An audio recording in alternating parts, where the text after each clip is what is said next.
You are not you. You're me. No shit.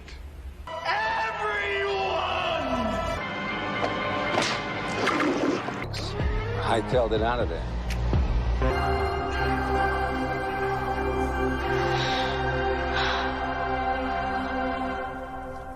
Are you crazy? Don't go between them! Go between them! Are you crazy?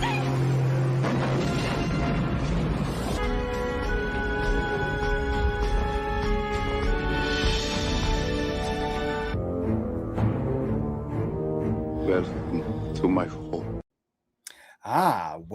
Welcome. So today we have a lot of stuff to talk about, and I'm not a ranter, so this is not what this is going to be. We are going to talk about the state of physical media. We're going to talk about the state of movies, everything that's going on. It's just all over the place. You can't really ignore it. My wife, who doesn't care about any of this stuff, was like, "Oh my God, did you see what Sony did?" So this is something everyone's talking about, and we're going to get into it. But welcome. Actually, before I do anything, anybody that's in America, happy 4th of July.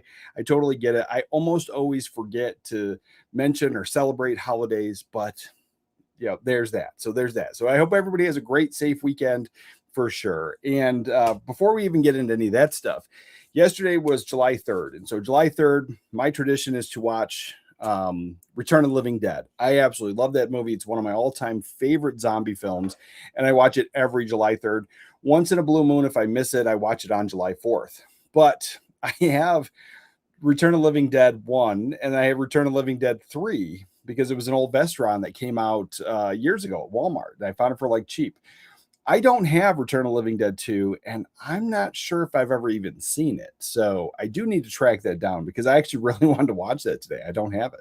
So that's kind of the goal, is to try to figure out how to watch that online and then get it. I'm going to buy it. I'm going to probably buy it. I don't know. But anyway, so that's a movie I do need. But anyway, so as we get into this stuff, we're here to talk about the state of physical media, the state of movies, the things that are going on. A lot of it sucks. And I know a lot of people are talking about that. Welcome new channel member. That's kind of a crappy stream to welcome new channel members, but welcome new channel member. We have Bart Bulls 7395. Welcome. And we'll bring you on with this, as is tradition, if this even loads. Let's see. It's not loading. There we go. I got it now.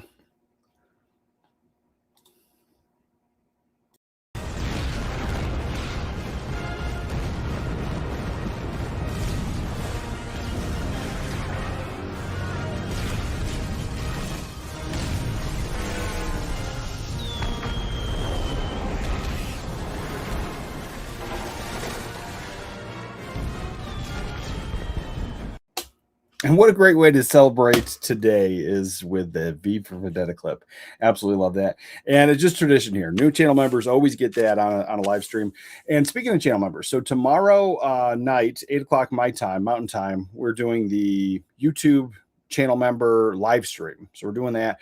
And over next week, next Sunday, we'll do the Fourth Wall member Zoom call. And that Fourth Wall, if you're not familiar with it, it's just like Patreon. It's just a different company. And it's also where all the merch is. So I do that. So that's going to happen next week. And I'm not sure what we're going to talk about tomorrow, but I will have something. And it won't be more of this conversation. I know that for sure. We're talking about Sony sucks, modern movies suck, and the state of physical media and what's going on with all of that, because everybody's got opinions, and so do I. But good morning, TJ. Good morning, brother. Yes, all these wonderful emojis, America, for sure, and Video Pro Boston. Good morning, brother. Good morning, and good morning, Darren G. Good morning, brother. And JJ the Collector with a fire morning coffee. Happy 4th. Happy 4th to you too, brother. And Andy Morgan, morning, brother. Morning. Happy Independence Day, everyone. Yeah, I mean, we got the everyone in there, but just know that there's not everyone is from America that watches. But yes, for sure. Happy Independence Day. Let's get that in there.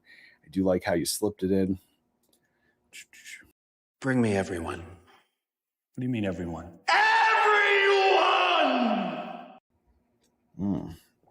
Yes, everyone, for sure. All right. And then, yeah, I agree. Fuck Sony. Yeah, I am a Sony fanboy, and I'm not gonna lie. Like, this was a gut punch. This was before. Yeah, we can finish the good mornings. Good morning, everybody. Yeah, let me get into this because I'm a little heated. I don't usually get mad, and so this is not going to be a yelling rant. I'm not that guy, and I never will be. But I'm not gonna lie, I'm actually mad. The thing is, like, the writing was on the wall. It was inevitable. They've talked about this. They've tried it before. But I also remember when Sony did that commercial, and it didn't age well because Sony did that commercial when Xbox tried to do this, like a few years back. And the commercial was how to share your games with your friends, and it was like handing them a physical disc. Like, that was the commercial. So that stuff, it's just, and the fact that Sony has not only they helped create CD with Philips. They've been really heavy-handed in the disc-based system market for everything. And in the 90s, 1994, they came out with the PlayStation. So they have been heavy into physical media. Not only did they create Blu-ray, and anybody that puts out a Blu-ray has to give Sony royalties for that. And they're just like, it's the whole game thing. And I know I'm not a huge gamer, and I will tell you, I own a PlayStation 5, and we don't really play those games. We have a couple of the PlayStation 5 games, but we play all the retro stuff. We play all the older stuff. In this room, I have PlayStation 3 and Xbox One S hooked up, and that's just so I can hook it up to the 4K TV. Like, that's that. So I'm not huge into those new games anyway, and I totally get it because the constant connection with it is, the shifting market and people are buying less. Well, that's nonsense because to this day, you can look at, I bet you, video game sales are still extremely high. I understand they've been pushing it and there have been digital downloads and people do that, but for the most part, anybody that buys things digitally usually brag about buying them on sale or buying them cheap. Like, anytime anybody talks to me in a negative way about my physical media collection and they come in with crappy comments, it's almost always like, I'm getting my digital downloads for $1.99 or $5. And so, it's selling these games and these discs because it doesn't take a ton of money to make the disc and make the actual case. Like, we're talking pennies on the dollar to make this stuff, but they're now going to sell it for $60 digitally online, where it should be an actual discount because they're not actually physically sending you anything. So that's always the conversation there, but they're not going to. But the average person is going to stop buying day one purchases, and they're going to wait for these sales. Anybody that buys those digital games, they talk about it. I don't know anybody that's buying day one $60, $70, $80 games. And so that's a huge thing. And I don't think it's where they want it to go. But other people have talked about this same thing, and I completely agree with it. It really is about control because it's about allowing you or not allowing you to have certain things, because there have been times and there has been a conversation for many years now, just even the past decade, where it's like, well, this is for the newer modern audience, and all that stuff is just completely outdated, where they've wanted to actually censor it. They've wanted to get rid of it digitally. And then we've been lucky if they give it to us and then put a warning label in front that this is from an older time. And so we've seen that all along. You can't tell me it's not the inevitable thing where it's just like all of a sudden this outdated thing that you can no longer like because other people don't like it. You can't just have the society where it's just weird, because you just can't have the society where there's some things for me and there's some things that I don't care for. And I don't want those things to disappear.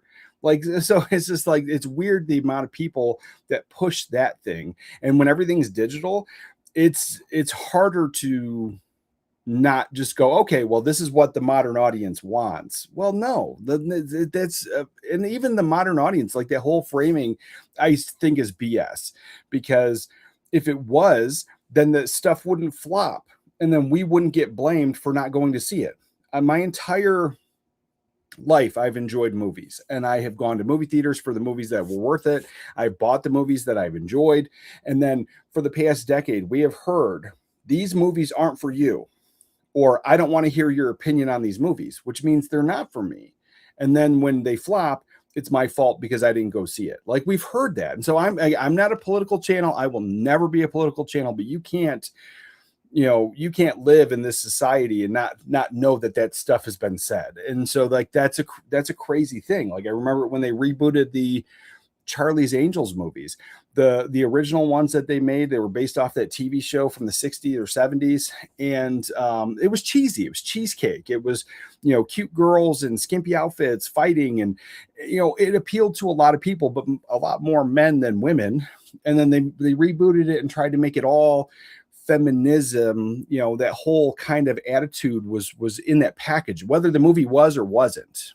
That was the package, and that's what they sold, and that's what they said. And then the movie flopped, and then I because I screenshotted it and I sent it to my wife because she was on deployment. Same article structure, same photograph from the movie, 6 months apart, and the one was literally, "This isn't for men," and then the 6 months later, "Men are the reason that this movie sucked or flopped." And so, like, you're going to constantly get that with the digital stuff, and I just absolutely. I hate it. I'm not looking forward to it. And we've been champions for physical media for a very long time. And so this is a thing that I have enjoyed my whole life.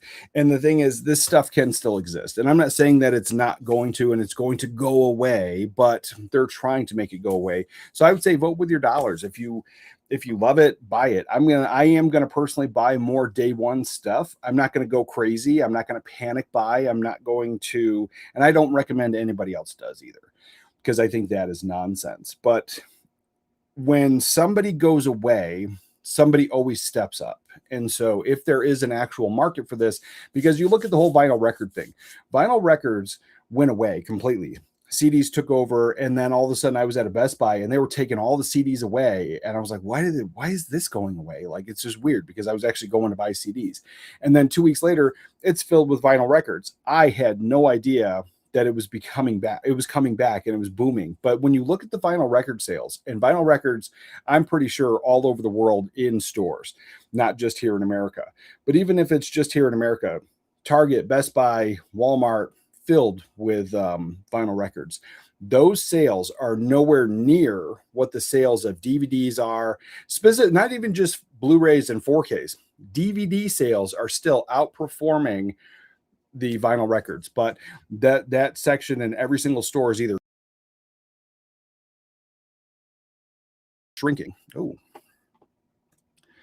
I don't know what happened there. It just kind of kicked me out. I hope I have internet. But anyway, so it's just one of those things. Like, I am very frustrated. I'm not, and this isn't even a video game channel, but it's a physical media as a whole, and it is the conversation that everybody's going to be having this. And there is this, like, there's always been this weird pushback ever since I've been on YouTube of these weird people that come in and they're like, physical media is dead, just go do streaming. And the thing is, I think there should be choices. I think everybody should have a choice and get what you want, but the actual ownership, and that's what I've said for the longest time, like the Warriors, right? So this is a movie that, it's a cult film. This is a movie that could easily be considered for the wrong audience. This is the modern audience doesn't like this. And so not only censored, but could just go away, or you can't have it. Like, how many movies that we talk about that are stuck on DVD? I can go to a thrift store, I can find that DVD. Hopefully I can go to eBay, I can find it. But if everything's digital and they just don't want you to have it, like, that's an actual thing that could be a thing where they're like, well, it's just gone. These hard to find movies. Why? Because nobody was watching them. And anytime that I have tried streaming services, I've never been a streaming guy. Anytime I've tried streaming services, they've done the all in. It's just only a limited amount on the screen, and they still carry other films, but you got to find them. And sometimes you can't even just search for them unless you know that they're there. And so what they are offering you, what the algorithm is showing you, is not everything that's even available. And so that's also the thing is, I know I own movies that are not on streaming at all. And so there's also that. And so, yeah, I am not a fan of this entire thing. And I was probably never going to buy a PlayStation 6 anyway, because I'm getting older. I'm getting older, and I have not been really into gaming with the new PlayStation 5 and like those games. And there's even a quality jump. Like, I was actually a huge PlayStation 4 guy, and I played a lot of those games. And going from the PlayStation 4 to the PlayStation 5, there was not a massive jump. There was not a massive improvement. Now we're talking like when we went from the PlayStation 2 to the PlayStation 3, there was a huge jump. I remember one of the games somebody popped in, I was like shocked. So we're not getting that anymore. So like to justify all that stuff, and then some of those games, like they're very time consuming. And I could pick up an old regular Sega game and just play it for 20 minutes and then put it down and just have my fill for the moment. And these other games, they're a big time investment, and I don't have that time anymore. So I probably was never going to get a PlayStation 6 anyway. And I really use my PlayStation 5 mostly for streaming YouTube content and my Plex server. That's it. I can get another system for that. I can get something else for that. I can actually hook the computer directly up to my television. And what I do think it is time, I think it's time to, well, for me personally, I'm not going to panic buy, but I did just buy a bunch of blank discs. So I've talked about this before. I will make movies. If they're not going to give me the movies, I will make movies. And there's a lot of YouTube videos out there. So if you want to learn how to do it, it is not hard at all. So I would recommend that if you have any kind of fear about this, but it sucks. The whole thing sucks. And I do want to have fun today. I do want to have fun. So let's hit back up the chat and let's go into the next topic. We're going to actually get into the state of movies and all of that stuff. But I do, like, I said I want to move on, but I think that this is inevitable. That's what they've been saying, and that was the whole point of the streaming thing. They see a bigger profit margin than selling the discs. But the thing is, I know when you do it at scale, we're talking hundreds of thousands, millions of dollars. I understand that. But per disc, like, these things cost pennies to make.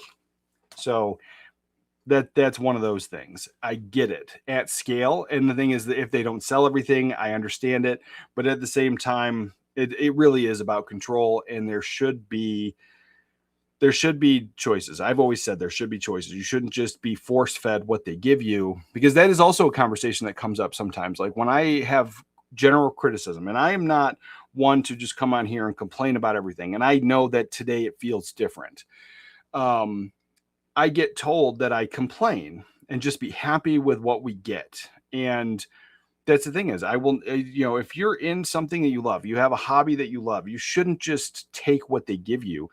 There should be criticisms. And like, it's, if I criticized everything and I had a negative opinion about everything, that's a horrible mentality. But when something could be improved or something could be better, or we lost something, like speaking of Sony, like I said, I'm a huge Sony fanboy.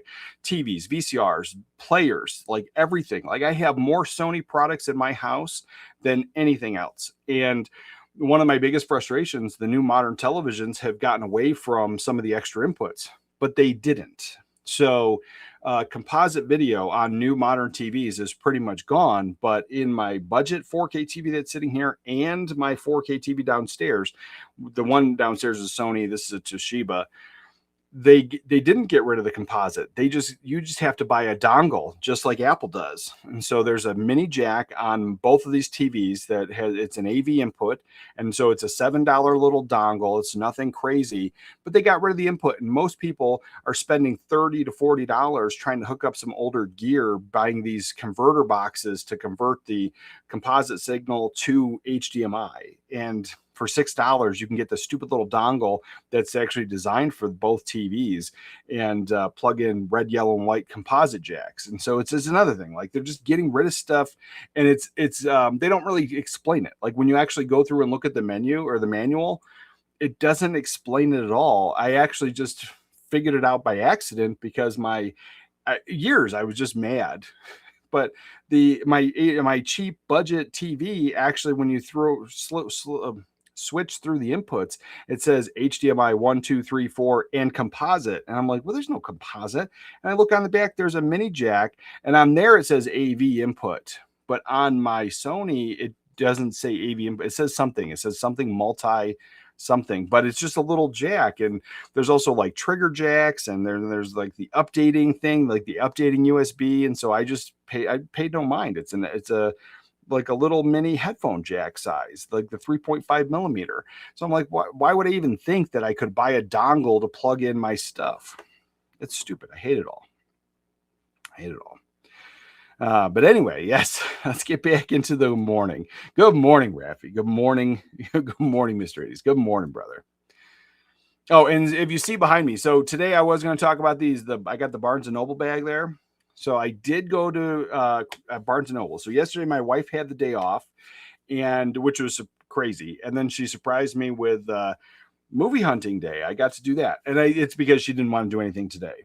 So I got to go to Criterion yesterday, or Barnes & Noble yesterday. I picked up 6 Criterion films and 2 non-Criterion films. And I had a list. I had a goal. I had a focus. I got things that were not on my list because they weren't available. So we'll talk about that, and I'll probably make that video after this, and I'll put it out tomorrow.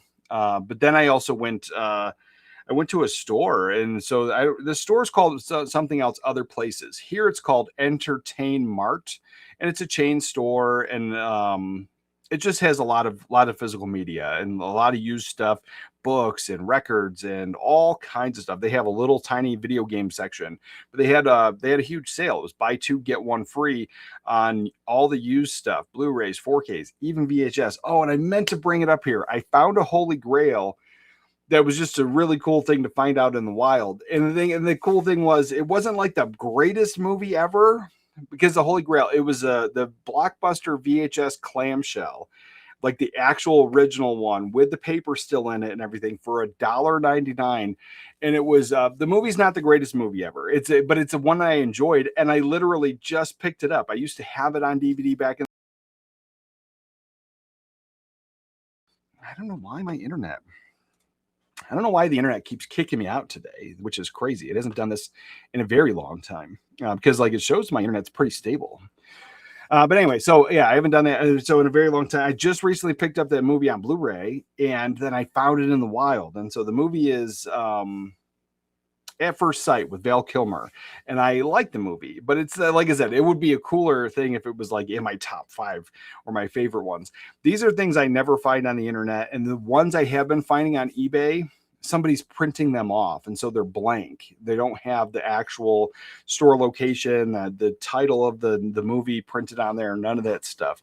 And so to find it and have it, just for a display piece, I thought was extremely cool. So I did find that win yesterday. So I got 2 videos out of yesterday's trip, and we're going to talk about that. So I got positive things to talk about for sure.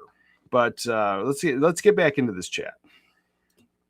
And to the brick. Good morning, everyone. Good morning, brother. We did already get the everyone this morning, and I did get your message, but I was in the middle of messing with this, and so I'll respond to that after the stream. But happy 4th of July, brother. Patriot is my favorite movie to watch today. What is your best 4th of July film to watch? Silver Bullet is the one I watch every year this year. And like I said, July 3rd, yesterday, would have been Return of the Living Dead, which I did. I watched that last night. And then I wanted to watch, I'm going to try to watch Return of the Living Dead 2 is going to be the thing. But traditionally, Silver Bullet every single time. I do like that one. And then I just go through like my 4th of July thing is almost always summer watches and things that I feel are summer movies. And so a lot of times I don't watch just your typical beach type movies, vacation movies like Meatballs. Those are all great movies, but I try to watch the ones that just don't really have a season, but it's just warmer weather and it just has a summer vibe. And so there's that. I'll probably watch The Sandlot today because my wife loves that movie. And I got a nice little pile there, but yeah, Sandlot's probably on there, but I do really want to watch Return of the Living Dead. So I don't know if I'm going to rent it or whatever, but I'm going to watch it online, and then I'm going to probably buy it. Because I have the 3rd one. Like, why would I not have the 2nd one? I can't imagine myself hating that film. Let's see. Sony's ending physical media sales on PlayStation console. Fuck Sony. Yeah. And so it's the thing is, they're planning on it, and it doesn't necessarily mean it's going to happen. They gave themselves almost 2 years. It's like a year and a half away. And so maybe if people buy stuff, the sales turn around, it changes. We've seen it happen. I'm not saying to go out and panic buy anything. I'm not. But if you were going to buy it digitally and you still collect physical media, maybe wait, because I get it. I understand sometimes if there's like a $5 digital download, it makes sense not to get it. I have some movies on my iPad, but I own them physically. Like that's the actual thing. I own them physically, but I only have them on my iPad because they were like on sale, $1.99, $5, and taking that iPad on trips. And so I have done that, but like if they erased all my entire library, I might have $30 invested into that, digital library altogether. And so there's that. And like any of the times I stopped taking the digital codes out of my movies and putting them on my iTunes and all that stuff because the constant changes. Like there was Voodoo, then there was there was a whole bunch. Ultraviolet was one. But Voodoo was the biggest one because Voodoo, you could buy a movie at Walmart and buy it. Like I would buy it and have it sent to my house through Walmart.com. And then I would instantly, because I was buying the movie and it was like some kind of thing with Walmart, I was able to then watch it digitally. But I think they kind of got their ass handed to them because I think some people were returning those films after they got the digital thing. I don't really know how that whole thing worked out. But I know that several movies I bought the 4K, and before it even got shipped to my house, I was watching the digital version of it on Vudu. And so that was a cool thing. But yeah, that went out, and I pretty much stopped adding the digital codes to it then because I was like, if they're constantly changing, it's going to go away. It sucks. It's not worth my time. I can just go to my shelf and put the disc in. And if I really wanted stuff, and that's why I ended up getting the portable DVD player, because the things that I wanted to take on road trips, vacations, camping, I could do that. And so, yeah, I'm over all that nonsense for sure. And good morning, Arthur. Good morning, brother. Let's see.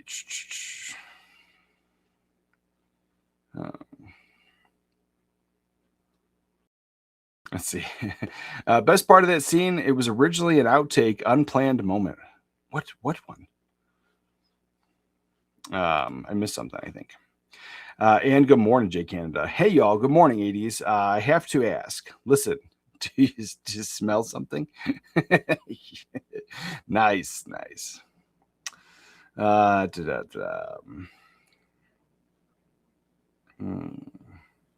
Let's see. Everyone here from Team America except me, Nottinghamshire, England, UK. I'm from UK, Europe, of course. Yeah, but I mean, there's people that say hello from all over the world too. So yeah, I know there's a lot, but there's people all over the world, and I appreciate you anyway.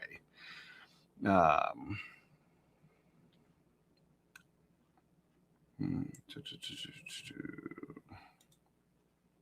I got never heard of Robin Hood. Yeah, Robin Hood. I like Robin Hood. Oh, we got that. All right, so yeah, the problem is you don't own digital downloads, and it's nothing like Sony deleted 551 Studio Canal films. Yeah, we talked about that last Saturday. That's another thing. Oh man, back on the Sony thing. So the argument against, they're deleting things because the deal didn't work out. And so then Studio Canal said, okay. And the thing is, the reality is the people that bought those digital downloads and had them, they should have kept them. But for whatever reason, that's not part of the deal, and they're just erasing them. And that whole thing absolutely sucks. It sucks for everybody involved.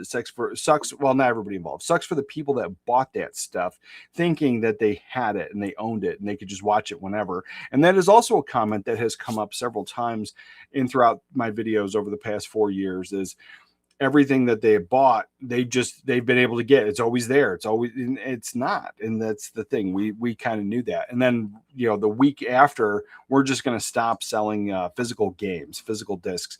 And the whole thing with GTA 6, that's been a conversation. I'm not a huge gamer. But then I saw that it was all over the news. Even my wife, who doesn't care about any of this stuff, came home saying that, that they weren't going to put the disc in there. They were going to sell you the actual case with a piece of paper and then with a code. And how dumb is that? And like, what part of, I don't know. The whole thing is frustrating for sure. And like, that's the thing is like, there have been so many people that have said the phrase, if digital isn't owning, then piracy isn't stealing. And more I'm not really promoting that, but more and more I see the point. I really do. I see that perspective. And there is, like I said, I personally just ordered 100 those blank Blu-ray discs. So yeah, I get it. Digital media, you don't own nothing that can be fully removed and taken away from ownership, different from physical media format. Yeah, and I've always been a huge physical media guy, and just to have that whole thing of, oh, that's just video games. It's the inevitable thing, because that's what they've wanted. That's what they've said they've wanted. And that's why things are going to digital. And then we constantly talk about these great movies that are stuck on DVD. And then somebody will be in the comments and they'll go, well, it's not that great. That's why it's stuck on DVD. Some of the biggest movies that are fan favorites are stuck on DVD, and and especially now we're talking about summertime. What about Bob? What About Bob is arguably one of the greatest Bill Murray comedies of the past 50 years. I'm just going to say that. And it's stuck on DVD. And you could probably get it digitally.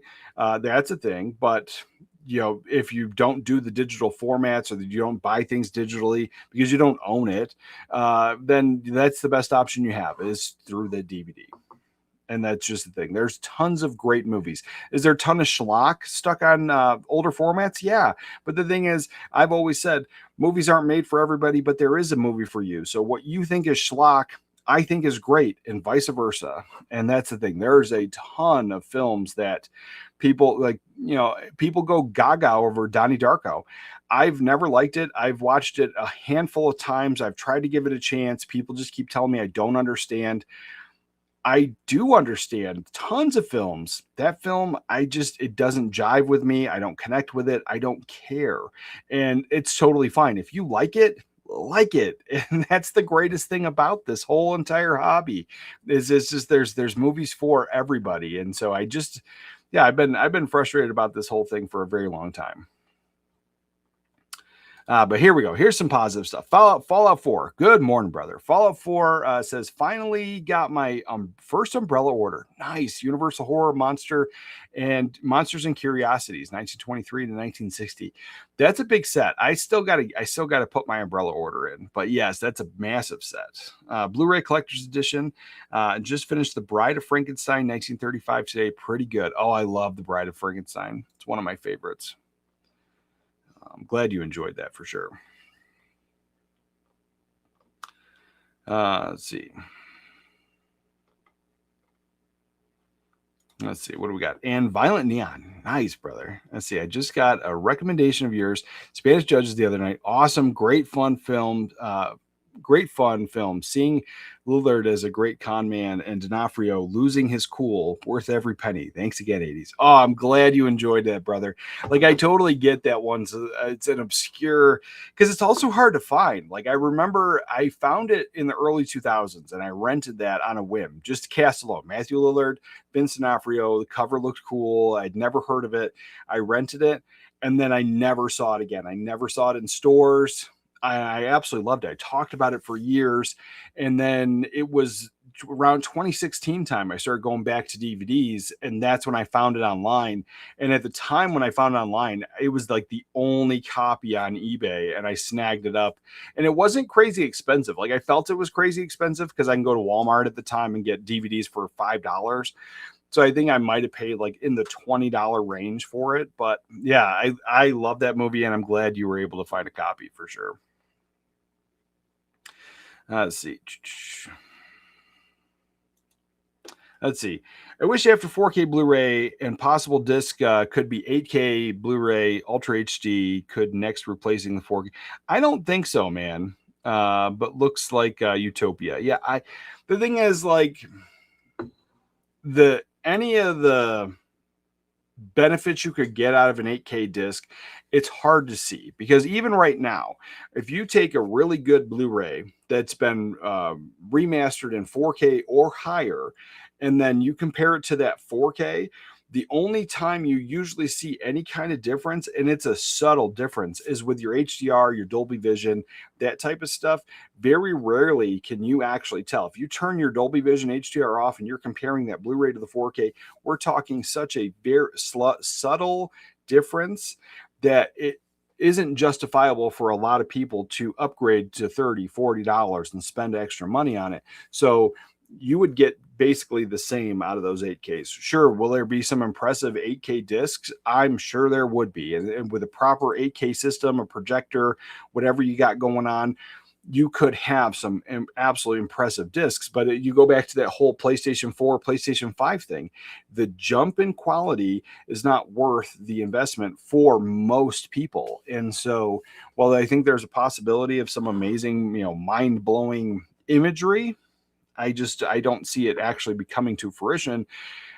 Even in the streaming space, like if they start streaming things in 8K, like the quality difference, like people are still happy with DVDs because they just want to watch it.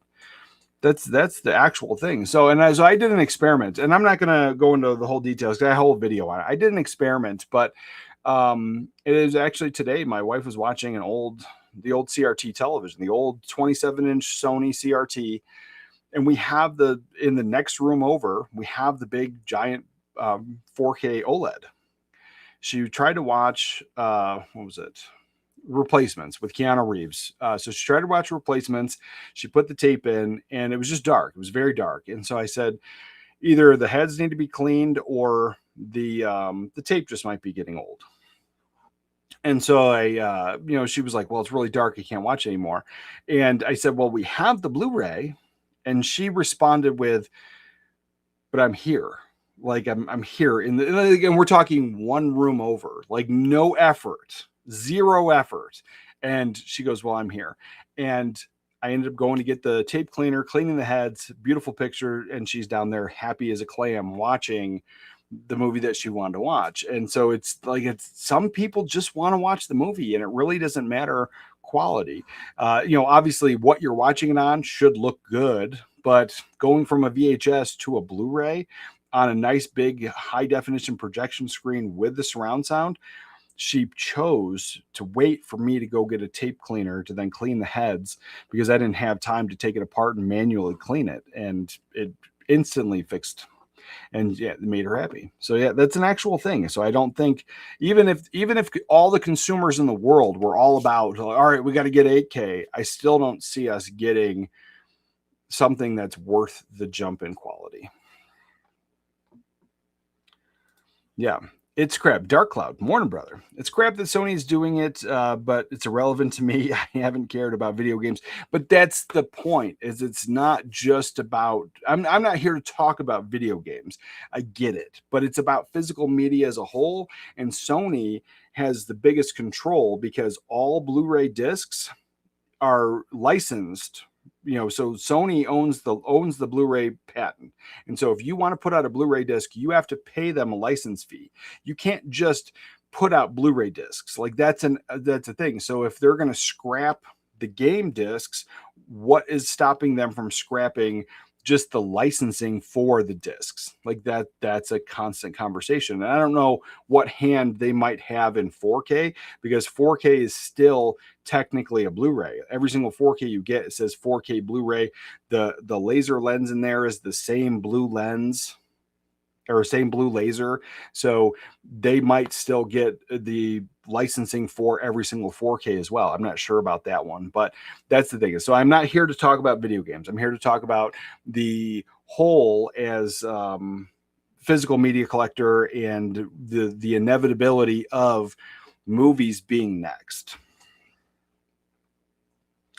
Said Sony, they invented Blu-ray. Yeah, they invented Blu-ray there, and then CDs. Like you have to go back, like they co-invented CDs with Philips, and so they've been in the optical disc manufacturing thing my entire life, basically.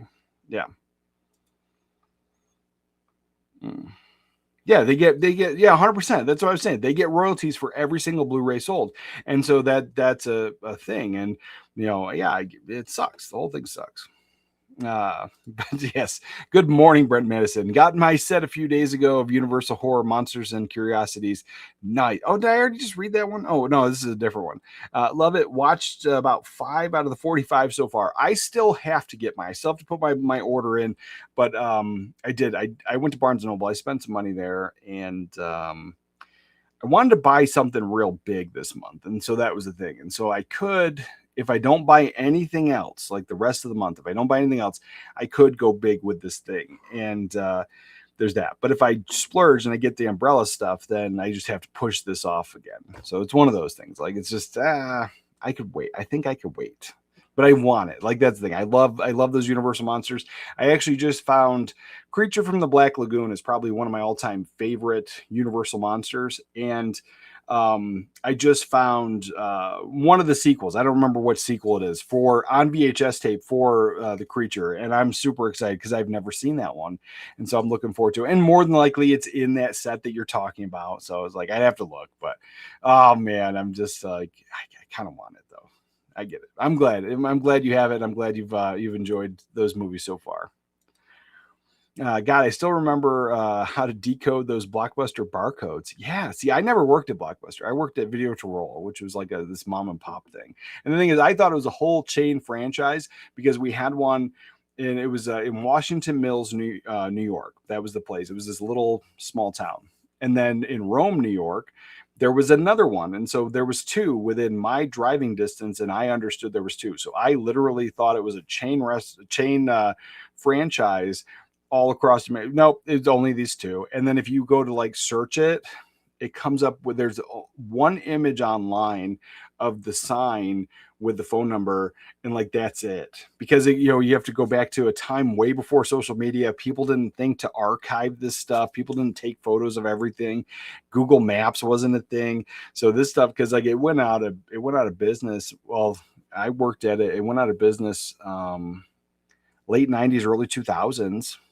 And that was the thing, because I remember getting my final paycheck and it was out of business like right around the time I graduated, or like the guy sold it or something. There was something about it. I just remember because like I never went there again. Like I got my final paycheck and then I never rented a tape from there. I started going to Blockbuster. So I think they closed up shop. But yeah, it's like, it's cool. I wish I had like one of my favorite, like Leon, Fifth Element, like those would be great. Bram Stoker's Dracula, like some of those, but they're just most people's favorites and hold a higher price tag on anything you can find. So I'm happy with the one I got because it's a cool display piece. I had the nostalgia. I literally got it out. Is the one thing I've said literally a lot this stream. I know that.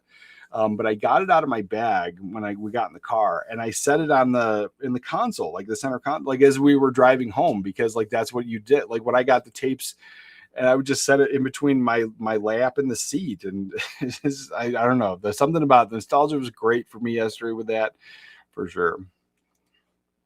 And Travis Williams, let's see. I still collect Blu-ray movies and 4K movies for PlayStation. Not doing no more discs for game. That is not cool by Sony. Yeah, for sure. It's just the whole thing really sucks. And it seems people now are boycotting to buy and collect 4K Blu-rays. It looks me not a weird idea. Mr. 80s, explain why some film collectors are doing this. I don't know if there's a confusion. I know that people are boycotting Sony now. Like people are angry about that, and the people are talking about not getting the PlayStation 6. Like if people are boycotting 4K, to collect 4K Blu-rays, I don't know. The thing is, like, not everybody gets into the best possible formats. Like I just said, my wife was more than happy to just wait for me to clean the VCR to watch the VCR tape and then get the Blu-ray. The Blu-ray has an arguably a better picture. It's in widescreen. It has the better surround sound. It actually has a surround sound hooked up to it. All of those better features were not important to her. And so maybe it's less of a boycotting 4K and people just being happy with having the movie. And I've done that over the years. For the past decade, I have a ton of VHS and I have a ton of DVD, and all of it. I have a good section of VHS that they mean a lot to me. And so while they a lot of them have 4Ks, I'm never going to get rid of those.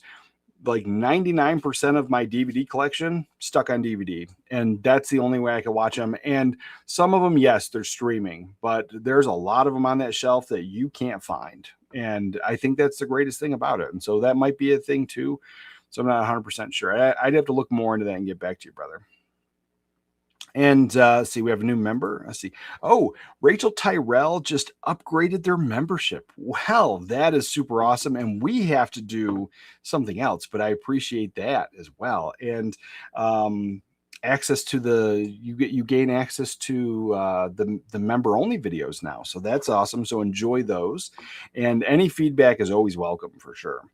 But let's see. Let's give you something special. We've never had an upgrade live on a stream before. Let's do. Well, we could do the dancing girls, or we could do the super chat thing. I got. That's all I got.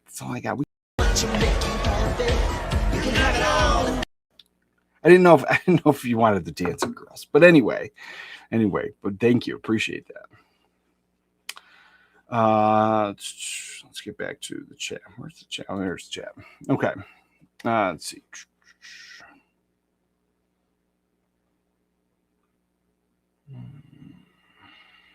Here we go.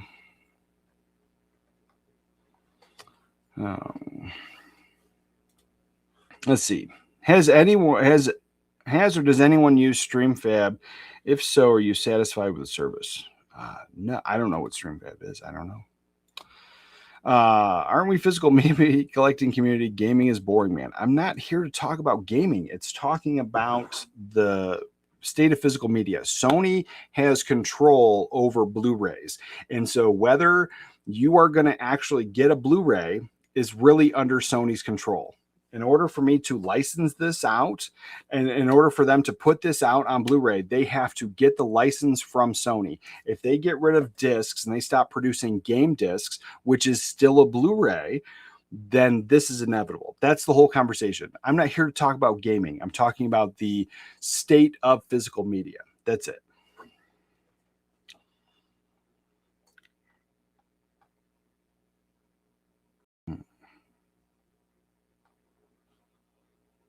Let's see. Sony has already begun plans to reassign staff to major disc production plants following its decision to kill off production of physical media. Yeah, it sucks. The whole thing sucks.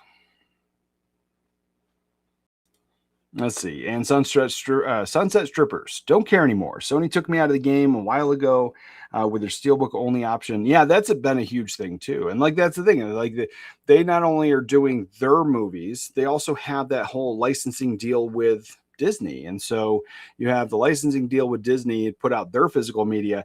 The Steelbook only option is a huge problem. And then if they're just willing to abandon discs, it just takes a ton of movies off the shelf. Yeah, I agree with you though. I've got 4,000 Blu-rays and 4Ks to keep me busy for the rest of my life. Yeah, and that's been the argument, is like, if it all goes away tomorrow, I have more than enough movies to keep me busy forever.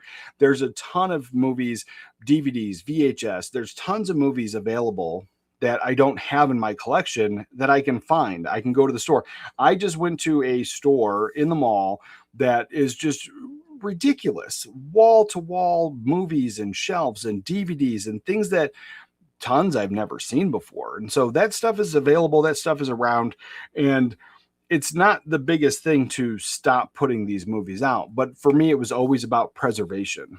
And so the thing is, I see the downfall of putting out discs as the stopping of preservation and the stopping of caring. And it's always that argument. Well, if it was good enough, then it would get a release. Well, that's not always the case. I have great movies on that shelf that are stuck on DVD that not just me going, oh, this weird, obscure movie you've never heard of is stuck on DVD. We're talking about the movies that people, they're part of their childhood. And like Captain Ron comes up more than any other film in that conversation. It's one of the fan favorites. It's a touchstone film, and it's just a great comedy with Kurt Russell. And it's one that people would buy day one if they could get the licensing rights. And that's that whole problem with Sony killing off discs. If they decide to stop just the whole production, they've talked about, they were like 2 years ago, they were talking about, or they did cease production on manufacturing blank discs. And so if they're going to continue to do this, and then the constant conversation is, we aren't buying it. Like, that's the thing that comes up when you Google search this, it comes up.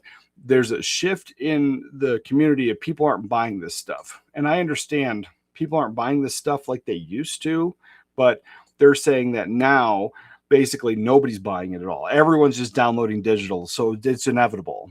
And basically, like, we're a fringe group of people, not people that buy things. Like, because like I'm saying, more DVDs are sold than vinyl records, but vinyl records are in every single store. But yeah, I get it, man. 4,000, I get it. Maybe the reason movies are stuck on DVD because not enough people bought them physically or watched them. Not the Captain Ron and What About Bob are two examples that I would argue that, because not only are they fan favorites, like, those always sold out. Like, they reprinted. There's been few versions of most of those movies. So I get that perspective, but you also have to look at, they want to push the whole streaming thing. If they're pushing the whole streaming thing, inevitably just not putting the discs out, and then the only place to watch it gets people to purchase it digitally, which we know is not ownership, or trying to watch it through streaming, which is also not ownership. Andy, nice, brother. I have also been buying more laser discs as of late. Nice. That's a great thing to get into collecting. I got that. I have new equipment. I bought new systems. I bought a few new systems. We're going to talk about that. And they're retro movie collecting. I got a couple of those videos coming out. And the reason why, I have 3 HD DVDs. People are like, oh, it's a failed format. Well, it's the same age as Blu-rays. And a lot of times those HD DVDs had a better quality than some of those early Blu-rays because they used the best encoding at the time. But there are 3 HD DVDs that I have in my collection that do not have a Blu-ray. And I think they're great films. Well, at least one of them is something that I think most people could get behind. But three films that I enjoy that you can either have on DVD or the HD DVD. It was just something cool. So I got that stuff to talk about for sure. But Laserdisc, I've been a fan of that. And what I just watched the other day, Action Jackson. I just watched Action Jackson on Laserdisc just a few nights ago, and I really enjoy that one. I know it has a Blu-ray, but I had the Laserdisc. I got it cheap a while back. So yeah. Let's see. 80s. In regards to VCRs and heads, is the email through Linktree the one to connect? Yes. The one with Gmail emailed you offering my father's nearly used. Yeah. That's the way to get a hold of me, brother. And if you want to work out a deal or talk about stuff like that, that's the way to email me. But I also have my PO box if people just want to send me stuff. That's always open. And then I do live unboxings of that, and we'll talk about it. But yeah, like, if you emailed me, I should get it. Oh, we're here doing nothing. Let me see what we got. Did I get the Gmail?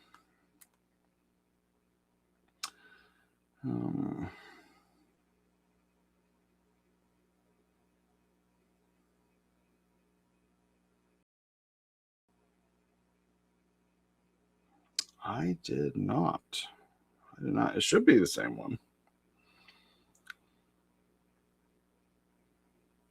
Let's see. Email me at 80smadeconsumer@gmail.com. All one word. And then I should get it then.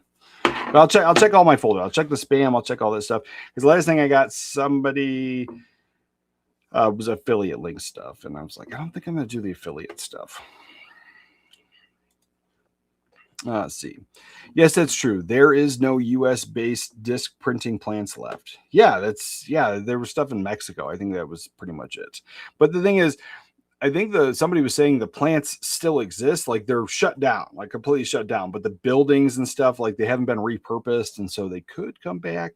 Like, that's a thing. If boutique labels are willing to step up, and boutique labels like it was the same thing with vinyl records. Like vinyl records here, from my understanding, like the big studios are not firing up factories again, but it's like a smaller company that's manufacturing these, and then they're getting the licensing through the studios, and the studios are then having them do small print runs, and there's that whole thing. And so while I don't think physical media is dead, I don't think it's doom and gloom. I just think that somebody would have to take the initiative to step up. There is money, and we're talking millions of dollars on the table in just, small pockets of the world. And so if you did it on a larger scale, that's multi-million dollar, close to $1 billion. Like there's still a ton of money on the table. In the bigger scheme of things in these companies, it might not be a priority to them, especially with all the money that is, going for streaming.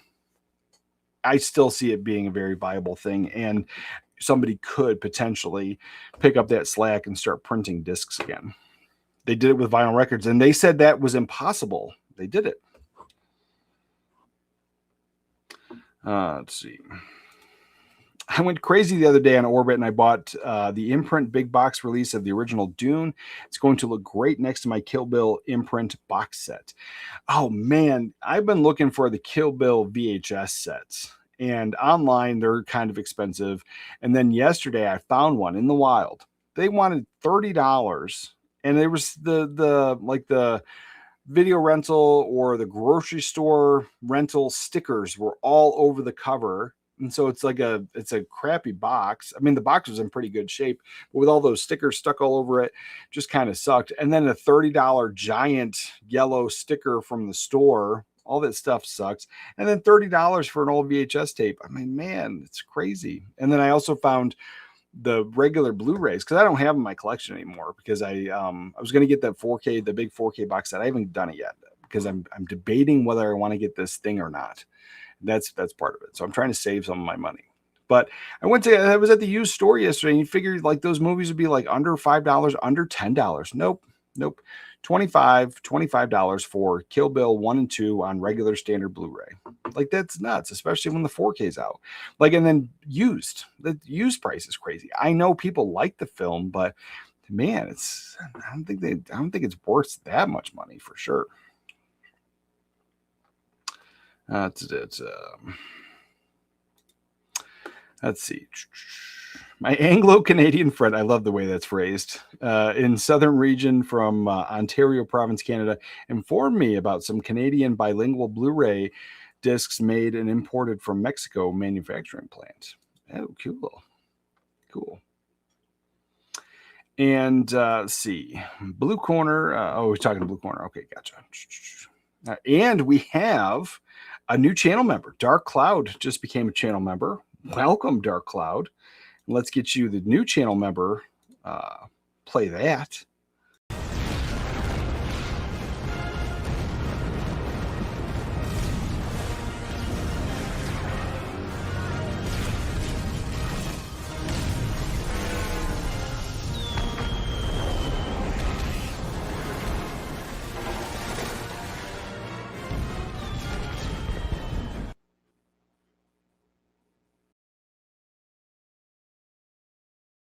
And welcome, brother. Let's see. Oh, you grabbed some of those movies from Vinegar Syndrome? Let's see what you get. Vinegar Syndrome Congo. That's one that I got to get. I got to get on the ball on that, because I know that there's like only a few hundred left. So I got to grab Congo soon. Mac and Me. I grabbed Mac and Me. Sidekicks is great. Golden Child is phenomenal. Enjoy that if you've never seen it. Explorers is also great, and so is Daryl. I always enjoy Daryl. It has a Saturday afternoon vibe. It's just a kid-friendly movie. It's a nice. Yeah, it's got some cult in there. Like it's a cult favorite, I would say. But Golden Child, one of my all-time favorites. I've been watching that since I was a kid, and I think it's another one. I found it on Saturday afternoon, and I've always loved it. But Congo is one. I need to grab that before it sells out. And Mr. Film Guy, welcome. This rubs me the wrong way with the Sony news. Yeah, because it's inevitable that's the whole conversation. But we're also going to talk about modern movies. So before I go into that, so I want to talk about He-Man. So Masters of the Universe, I finally saw that. And I have a love-hate relationship with that. I'm not going to spoil anything if you haven't seen it, but I love the film and I'm frustrated by it on so many levels. It was a fun popcorn flick, shut your brain off comedy. I love Masters of the Universe. I always have. And I love the Dolph Lundgren movie since I was a kid. And because I remember I watched the cartoon all those years, and then the cartoon ended and then the movie came out, and I couldn't have been more happy for that. And I've been watching it ever since. I've still watched Masters of the Universe, the Dolph Lundgren one. So this came out. I was excited. And we finally saw it. And for a modern popcorn flick, it's fine. And there's so many things that are fun. And for me, being a kid growing up with this franchise, seeing all those characters in more accurate costumes and looking more accurate than the last one we got, I think was fun. I think that part of it was great. I know I had a smile on my face for a lot of it. But then CGI, it's great in a way. And I watched some older films, and I love how, and I just talked about this too, the 1970s King Kong. I love how they mashed up the CGI special, or not CGI, the green screen special effects with practical effects back then, because then the actress was able to, Jessica Lange was able to play off of the physical being in the hand. And then they green screened her to make it look bigger and do the whole thing when Kong was looking at her. And you could see the haloing effect over her shoulders. And so you could see that. And, you know, some can argue that there's just poor thing. But I would say older movies with CGI, especially when they limited it, looked great. And these newer movies that it's mostly CGI, there's times in this movie that it looked good. And then there's times in the movie where it just sucked. And the CGI fight scenes, I'm not in for that. I think they're just over the top and ridiculous. I think they work in some films, but in this one, it just kind of, I don't know, getting punched in the face and then the face all CGI smushed and stuff. I think that's horrible. But then I'm not even talking about the writing, and I'm not talking about that. I think it just seemed like there were so many hands in the pot. And that's why I constantly go back to the older films. And I don't talk about new films all that much, because as I was watching it, I was enjoying it, but then I was hating it at the same time. I was hating, there was a mess, like Evil Lynn. There was horrible casting. I think she's a great actress. I've seen her in many other things. I'm pretty sure she was in Mad Men, and I like her. But the actress that played Evil Lynn, it was a bad cast. She also had blonde hair instead of black hair. And she seemed like she was more, I wouldn't say in love with Skeletor, but more comical relief than Evil Lynn. And I don't know, it's something about it just rubbed me the wrong way. But the biggest thing is the CGI and not being able to play off of sets. And if they used to build all these massive big sets, and watching older films, I get so much more enjoyment. And they could be schlocky and cheesy and goofy and not for everybody kind of films, but because there was a set there, those actors had something to work with. There's a scene in this new movie where they're all in one space. And because the entire thing is a green screen, you can see that in the film. They're standing around and nobody is doing anything. And it just feels weird. It doesn't feel normal and natural, and not a good part of storytelling. And there wasn't the only thing. And so, yeah, I think I'm done getting excited over new movies. And so with this conversation of, maybe stopping physical media production and all that type of stuff, I'm not super into new movies. Am I going to buy this on 4K? Yes. I liked it. It was a popcorn flick. It's fun enough. Is it a masterpiece? No. Is it a 10 out of 10? No. I would say it's probably a solid 6. And that's my honest opinion. I think the movie was fun. I think it's a comedy. I don't think it's a comedy fantasy film, but growing up with Willow and actual fantasy films and films that are, just kind of capture that imagination. This was just trying to capture what Marvel did. That's all it was doing. And it's going to make a ton of, it flopped. They say it flopped, but people liked it. The thing is, I've seen more positive reviews of Master Universe than I've seen negative reviews. And so comparing it to the new Supergirl, I think that it did well and it's going to make money. But they've already talked about doing a sequel to Master Universe. And so I don't understand how the movie's flopping and they're already geared up to do a second movie. I don't know. That's one thing. I think some of those numbers are kind of manipulated, kind of thing. But overall, I didn't hate the film, but it wasn't great. And like you can always, and like sometimes the conversation comes up of like, you're just an old man, you're a stupid old man. And I used to have this, I've said this a bunch of times. I used to say this about my father. My father loved his movies. And then some of, not all of them, but some of the movies that I was enjoying, he hated and he didn't get. And I just always had that thought process. You're just a stupid old man. And now me being older, seeing these new films, it's no, my dad just hated stuff. And I can be critical. I can explain to you why it doesn't work or why I don't like it. There are modern films that I love. I just picked up They Will Kill You. That is one of my all-time favorite modern films, and definitely one of my favorite new films that came out this year. And the 4K I thought was amazing. That's one. And so there's a handful of new films that I like. So it's not everything new is bad. It's just everything new is almost lazy. And there was this weird thing with Jodie Foster. I thought was interesting because she came out against the movie F1. I don't own F1. I've seen it. I think it's a good film, but it didn't jive with me. And the thing is, why it didn't really connect with me is there's so many people are like, that's a reference disc. You have to have it. Well, I still buy VHS tapes. And so I don't need movies to look the best that they can look or sound the best that they can look. If that's the way I want to choose to watch it, F1 for me is a movie I would have liked to see in theaters. I didn't get to see it in theaters. But when I choose to watch movies, I don't want to watch that on my big screen at home. I want to watch F1 on a smaller television. And I know I have a whole video coming out to explain this because it's one of those things. But what Jodie Foster said about it, it really connected with me because like I couldn't put my finger on it. And because like nobody tells me F1 is a masterpiece.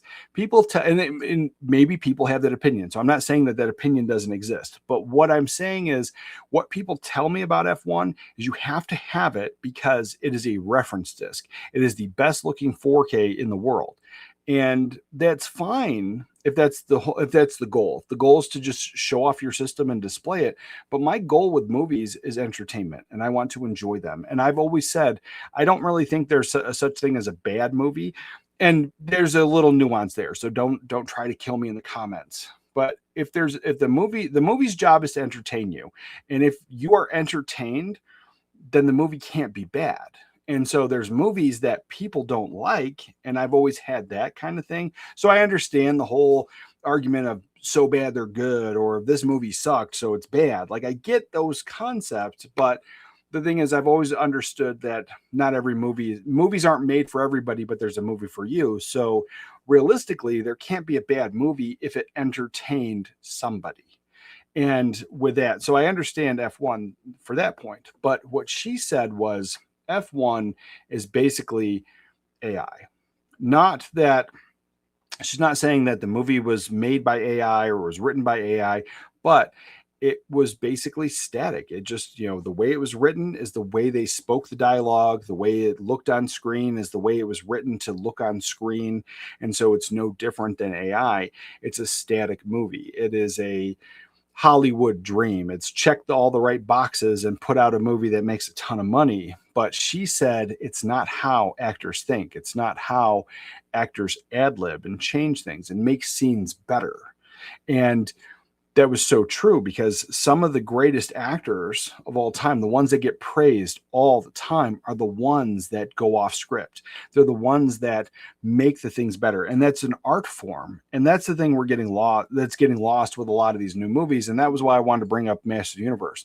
I still enjoyed it. It's still a good popcorn flick, but with all those problems that it's just like trying to copy Marvel, the CGI not looking that great, bad casting, and then just to give it blanket praise because of nostalgia and my finally getting to see my childhood on screen in live action, proper, like they all looked kind of proper, it still deserves criticism. But the thing is, more and more movies are getting this treatment. And I was shocked when Jodie Foster mentioned that about F1, and I thought it was incredible because it's true. That's the thing. And that's why I don't have it. Like I wanted, and I almost added it. Like F1 was on part of that Amazon sale recently where I think it was like $10 or something. I almost added it to the cart. But the thing is, I want to watch F1 on my little TV. I don't really care to watch it on my big giant 4K system. Will it look great and sound great? Sure, 100%. I see the potential there.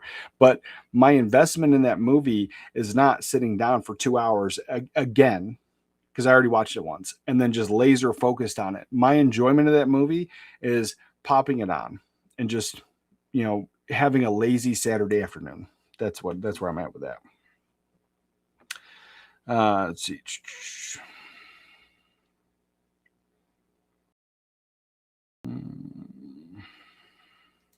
Let's see. I spent $200 on my Kill Bill imprint box set. Little pricey, but worth it, man. Yeah, I was like, I think it's worth it too. I get it. I have a really big thing that I want to get, and it's just like I'm trying to save. I'm trying to do it. That's what I'm trying to do.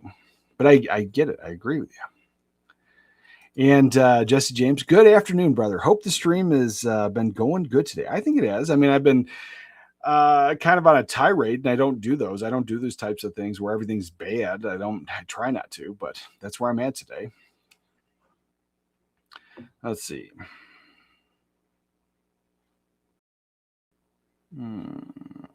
Let's see. I was born in 96, so He-Man is not really my thing, but I remember liking the early 2000s reboot cartoon. That's the thing, is I grew up with it. So I also get it, but like if you didn't grow up with it, I could see how this could just be chalked up as just a dumb kids film, but I'm looking at movie making as a whole. So the bigger thing with movie making now, and they've admitted this isn't just like, one guy's random weird thoughts. They have said that in order to be in movies now, they're not hiring unless like there's the biggest star power in the world. If you don't have a social media account with a huge following, you're not in the movie. And that is how social media stars are getting put in movies and TV, because they have huge followings, not because they're actually really good. And that is one thing that they're doing now. But then the other thing that they're doing now is this, like, just cranking these movies out and using so much CGI that you have issues with it throughout the entire movie. There's sometimes where it looks good and sometimes where it doesn't look good. And with old movie magic and old special effects, even things that you could see like a matte painting, because that'll come up in arguments. You could tell a matte painting is a matte painting. You could, but it blended, and it most of the time it gave you that suspension of disbelief. Good lighting changes how an entire film looks. That is completely lost nowadays, especially when things are fixed in post or they use LED lighting, which changes it. And there's that. But then the CGI, like just relying on it for everything, is just as bad as when Disney was doing that like weird LED monitor. Like it's like a room, and then there's like this half circle LED, and they're able to put whatever they want on the LED screen, and then the actors go up against that. That also, there's nothing for them to act against. There's nothing for them to sit down and grab or lean against a wall or do something, because they're in an empty room. Same with the green screen stuff, and they're just acting against that. And some of the set photos from Master of the Universe was everything green and them just kind of standing in the middle of this space, and everything else was green behind them, and they'll just add it later. The actors don't know what they're acting against, and we're getting so much more of it. I really am not a fan. And that's why I was like, it takes a very, like, a new movie to impress me. It's the stuff that doesn't use CGI, or if they do, it's like so minimal. Like I'm talking, like if there's any CGI in that film, and I mean, I'm sure, because at one point there's a floating pig head, so I'm sure there's some CGI there. But like the whole film isn't CGI. They said practical effects. Like there's blood splatter, like at the level of, Kill Bill. It's just like splurting. It's like hilarious, and it's just funny. So like, yeah, give me more practical stuff for sure. Man, I hope the Jackie Chan box set comes safe. It's always a hustle ordering from Rare Waves face turquoise covering my eyes. Yeah, so actually we're going to talk about that. I was going to do a whole video, but I think I'm going to do it here. So one of the greatest things that I've been doing recently is I try to buy things cheap. and on sale, because I buy a lot of stuff, and obviously saving money is a great way to do it. And I buy a lot of stuff on eBay, but I found this one seller, and I'll go to it and we'll go to it now, because I think I just picked up the Jackie Chan set for $111, brand new. And then this, I think Pop something. I don't know. Let's see what it is. Anyway, basically, they're just like an online distributor on eBay. They don't have an actual site like everybody else does, but it's on eBay, and it's Pop something. Pop Mart, I think. Let's see. And I grabbed a whole bunch of stuff for the same amount of money if I bought it right from Arrow Video. And I still buy stuff from Arrow Video, so I'm not saying that. But $119. I am sorry.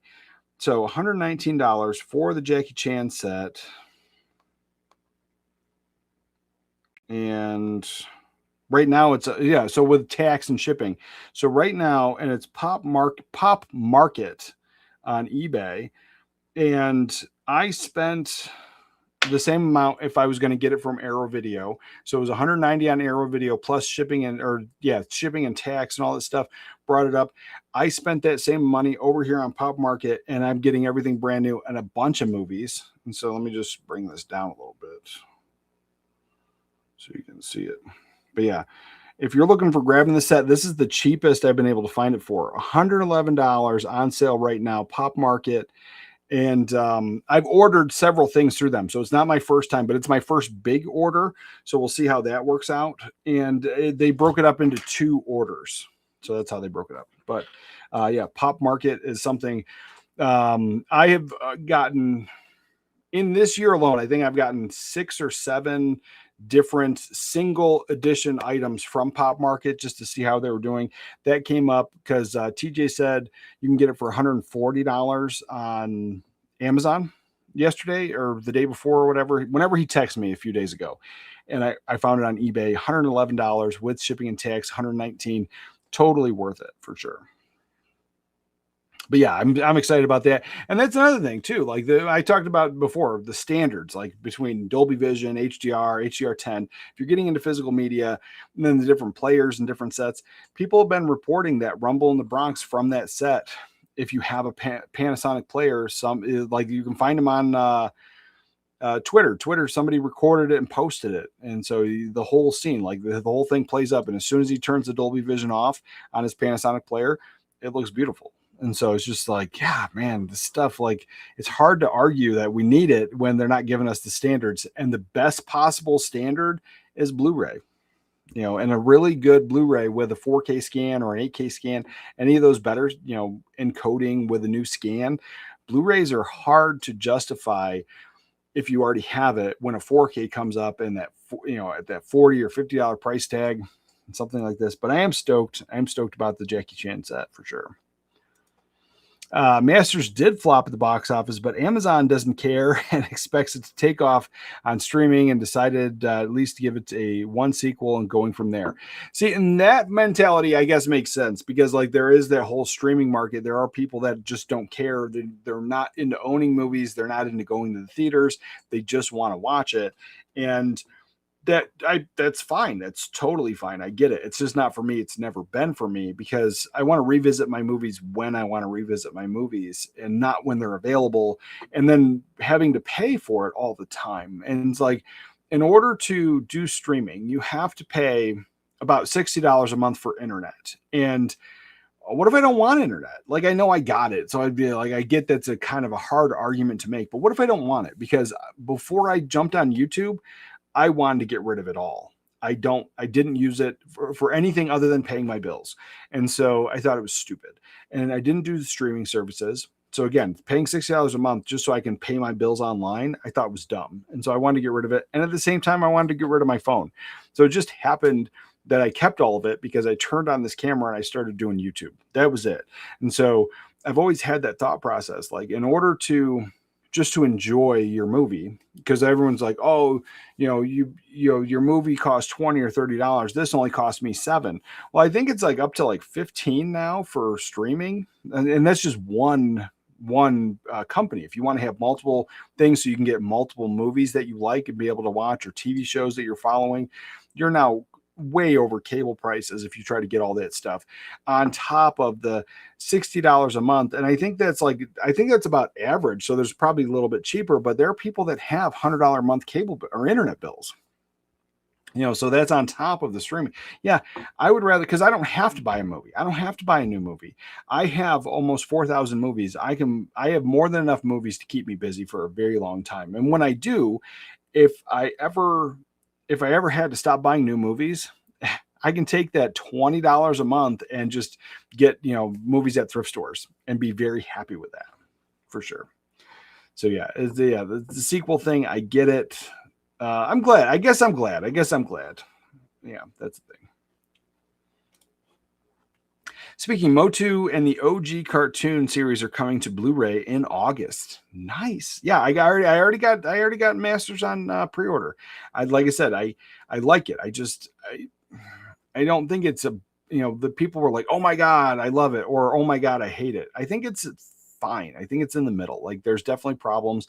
There's things I would change. And it's not even like making it a complete comedy. It's just like the crappy CGI, the bad casting, and then the fact that like the actors seem to be standing around a lot because they weren't acting off of other things. They were just standing around. Like there's a point where they're all in this room and Adam is talking to them. And so they're all listening, but nobody's doing anything. It's just like a crowd.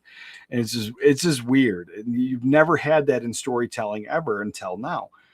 And it's just, I'm not a fan, but I will be buying it because I had fun at the end of it. Like it was entertaining.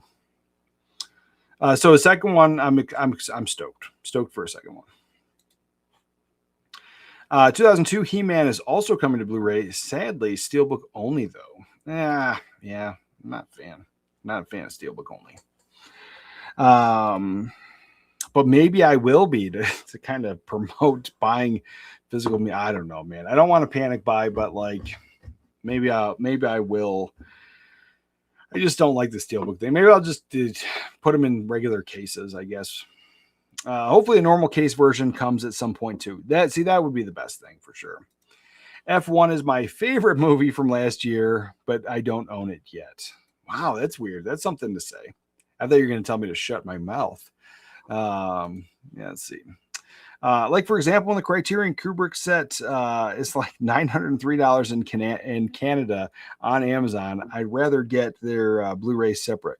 Yeah, and so there's a thing there, and I just find that one funny because I have not heard, and it's expensive. You can't say that it's not expensive, but I have not heard a single person go, that's crazy expensive. But other companies, other boutique labels, they put out something and then that is a constant thing. Oh, this place is expensive, or oh, this. And the thing is, like, sometimes it is, and premium sets are. That is just, I think, a little more than even if you wait till they have, because like that's the thing is most people, not everybody. I buy Criterions all year round. I stock up during the sale, but there are people that will only buy Criterions during the sales.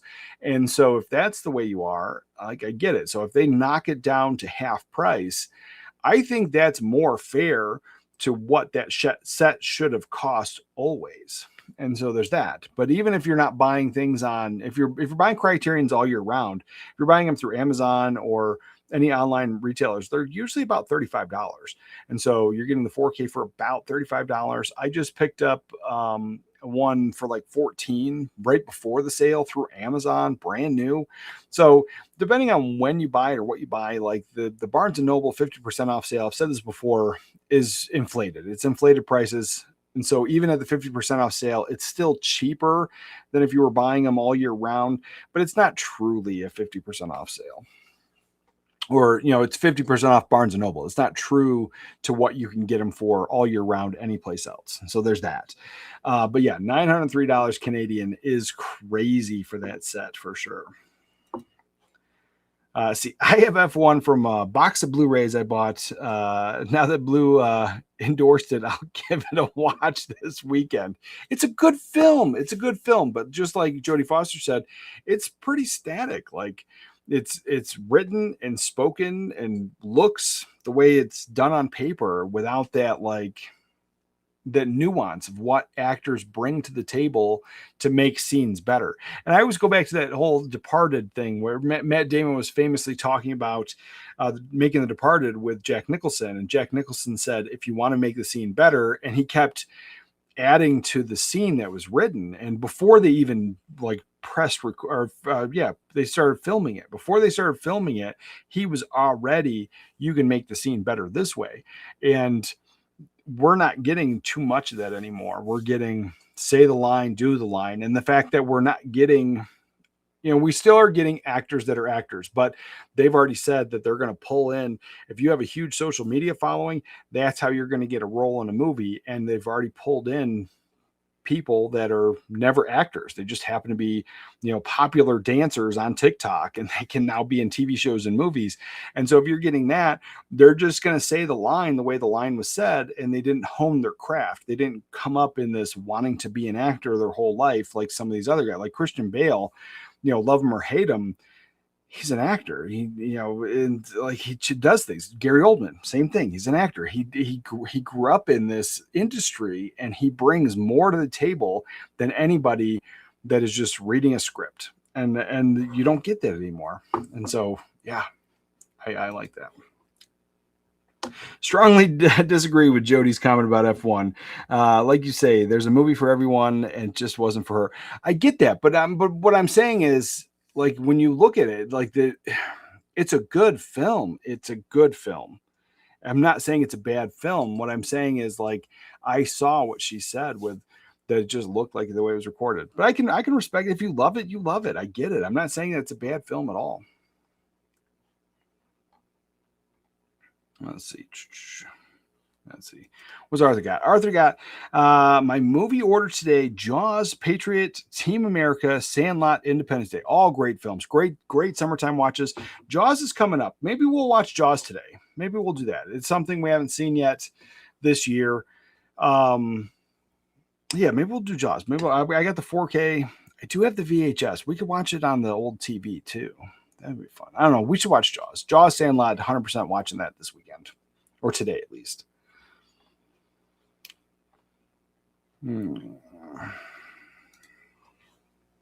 Oh, yeah. I understand that last Captain America movie. You can tell that. Yeah. It's like, it's there. It's totally there. Yeah. Pop Market. But we wouldn't have the Jackie box set if we only had Blu-ray. Warner didn't want to give Arrow those rights. Yeah. So yeah, I get it, man. It's tough. It's a tough hobby to navigate now. See, the thing is, everybody has a different opinion. Alex says F1 was dog shit. I think it's a fine movie. I just never felt the need to hurry up and watch it again. And good morning, Alex. We need more movies like F1 and Top Gun Maverick. I think we do. I think we need more high budget, ridiculous, over the top movies like that. Yes. Things to drive people to the theaters. Yes. I don't disagree. So there's that. And then while we're here, let's dive into. So I think I've gotten all of the things out that I wanted to talk about there. But before we end this, let's go into what's coming out on Blu-ray, Blu-ray, 4K, whatever physical media is available. Let's see what's coming out. I know it wasn't a huge. It's summertime, so there's not a huge release schedule here, and so I did feel that it was a little lackluster for what we're getting, but still things to talk about for sure. So obviously let me know what you're going to be getting, and let's see, share this. But yeah, these are the things that I'm super excited for. And like I said, actually on the Blu-ray sale here, it's showing, oops, where did that? All right, let's see. Am I sharing the screen? There we go. Okay. So now, as the very top here, the Blu-ray sale of Jackie Chan's breakout hits through Amazon, $124.99. Not a bad deal. Maybe that is what he was sharing with me the other day. Yeah, $24.99 for that. Free shipping through Amazon. The thing is, I'm happier getting it through eBay and Pop Market. It's a little bit cheaper there anyway. It's going to be shipped a lot better. Amazon, I can't guarantee. I'm still salty over the Rambo set. It came all damaged and it's sold out. It was sold out. So I can get some refund on my money. That's not the point. I mean, the point is I want the thing to be in pristine condition. It's a collector's item. That's the point. So I would not say hurry up and get this off Amazon. If you do, you're definitely taking a chance. Is it a better price than getting it through Arrow? Yes. Scream Factory announcements, September releases. One of the top ones here is Charlie Wilson's War. Now, this is a one that came out, I think mid 2000s here. Yeah, 2007. So Charlie Wilson's War, based on a true story. It's one that I never felt the need to watch when it came out. And then it was on, we had satellite dish back then. So satellite dish, we still had it. And I remember watching it, but I was busy doing something else. And so it might have been one of those things like where it was like Christmas time. I was wrapping Christmas presents or something. Cause that's like one of the few times where I know I'm in the living room. I got movies going and I'm like just playing them in the background while I'm super busy. And so that's one where I remember watching it, but not really watching it. So it had to have been that. So it was one I never felt the need to purchase. It's coming out, so I can't recommend it. I like these types of stories. You got a great set of characters there. I mean, actors: Tom Hanks, Julia Roberts, Philip Seymour Hoffman, right? Right? Who's a, maybe I'm wrong on that. Who's in Charlie Wilson's War? Let's see. Yeah, Philip Seymour Hoffman, Amy Adams, Ned Beatty. Yeah, you have a great cast here. It's a period piece based on a true story, American history. This is a film that I might want to revisit. Do I need to jump out and get this $45 4K? Probably not, but I could probably pick up this way cheaper Blu-ray. I could do that. But yeah, 4K, obviously I like to support, but that's also, it's not an action heavy movie. It's not something that's going to be visually stunning. Will it look great? But then yes, it will. 4K will probably look great. Surround sound, probably not all that great. But it's something that, depending on where I want to watch it in my house, I don't need the 4K on a movie like this. And so I'd be happy getting the Blu-ray. And so that's my mentality. It's been my mentality like 100% for the past month. Like I've kind of slowly done it over the past few years, but that type of movie I probably would have jumped on because I don't have it in the collection. So with the fact that it's coming to 4K, I would probably opt for that. I think I'm going to get the Blu-ray on that one just to give it another watch. Now we're getting this set here, which is great. I was told that this is a great set to pick up. I'm not sure what I want to do, but these films here have been recommended. Aces Go Places collection, and so that's something that's on my radar. But then with this, so these movies have come out through different companies, but you're getting these steelbooks, and you're getting Bullet in the Head, City on Fire, and Peking Opera Blues. City on Fire and Peking Opera Blues, fantastic. I still have to watch Bullet in the Head. I do have it now. I just haven't watched it yet. But these steelbooks here, they're copy and paste iterations of each other. They look great if you're collecting them and you just like them all to look the same. I get that. But they're very to be desired. And people in the comments were already complaining about that, I think. Let's see. Let's go back. Those steelbooks look so basic with their artwork. Yeah, that's what I remember seeing. Very underwhelming. So yeah, that's the thing is like, I think the films are fantastic. I can't say Bullet in the Head is, but I have been told it is. And so those are films to get, but I can't endorse those steelbooks. Now this movie, I talked about this. Let's see. I did get Mortal Kombat. It's coming. Money Pit's coming. I did pick up They Will Kill You. I've already talked about it. The Jackie Chan set, I've talked about that. King Kong, talked about that. So I picked up a lot of the stuff that was released. The Hunt for Red October Steelbook, I waited on that. I still don't have the Hunt for Red October in my collection. And I probably saw it about 15 years ago. And so I would like to revisit that one. Now, here's one. This is one that has come up quite often in my recommendation list. People are like, you got to see this film. I have seen it. I like it. It's one of those things. It's not for everybody. It came out in 83, but it does have a 70s pacing feel. But you have Kirk Douglas and Eddie McCoon's run.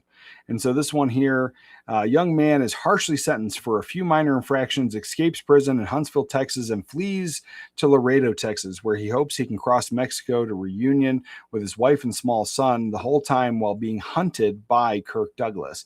It's a great film, but this is another one. It's a Saturday afternoon film. And it's one of those ones, not that it reminds me of Smokey and the Bandit at all, but if I talk about Smokey and the Bandit, this is where this movie has been recommended. And so Smokey and the Bandit's a comedy, a whole different vibe. It came out in a similar time. And so maybe the way it's shot kind of has a similar feel, but completely different vibes in movies. But for whatever reason, anytime I talk about it, this one does come up in conversation. So it's coming up from Kino Lorber. I don't have it. This would be an easy pickup for me because I did enjoy that film a lot.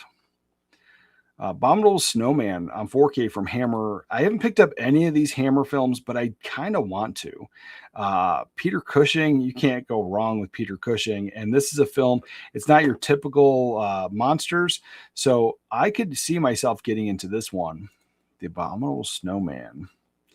I don't know if I need this big giant box set. I did just pick up old Hammer Blu-ray with Peter Cushing, but I had the VHS. And so I already knew I loved the film, wasn't a blind buy. We have this. Now, this is one, Vinegar Syndrome announcements. I don't get super excited about the Vinegar Syndrome announcements all the time, but this time around I am. So we're gonna talk about that. But let's dive back into the chat real quick, see what we got going on. We got those Vinegar Syndrome announcements. There's two of them, 100% I need to get. I have one, and so I don't need it, but it's like the supporting physical media. I don't have a problem getting it because I would like to watch it on my big TV. And then the other one, we're going to talk about that because I've actually been thinking about getting it for a few years now, and I've never pulled the trigger. And now we're getting it through Vinegar Syndrome. I'm stoked.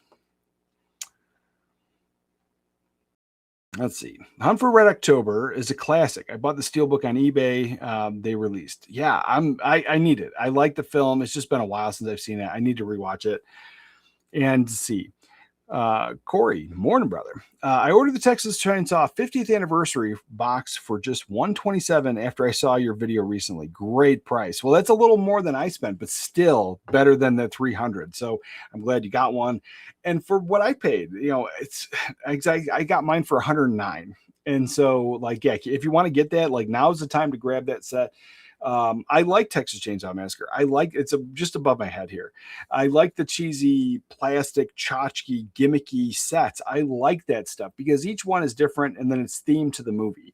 And I'm not the only one that likes it. I get that it's not for everybody, but I'm not the only one that likes that stuff, or else they wouldn't be selling the hell out of those popcorn buckets. And they're making so many crazy ones. If you have seen the Odyssey popcorn bucket, it is crazy.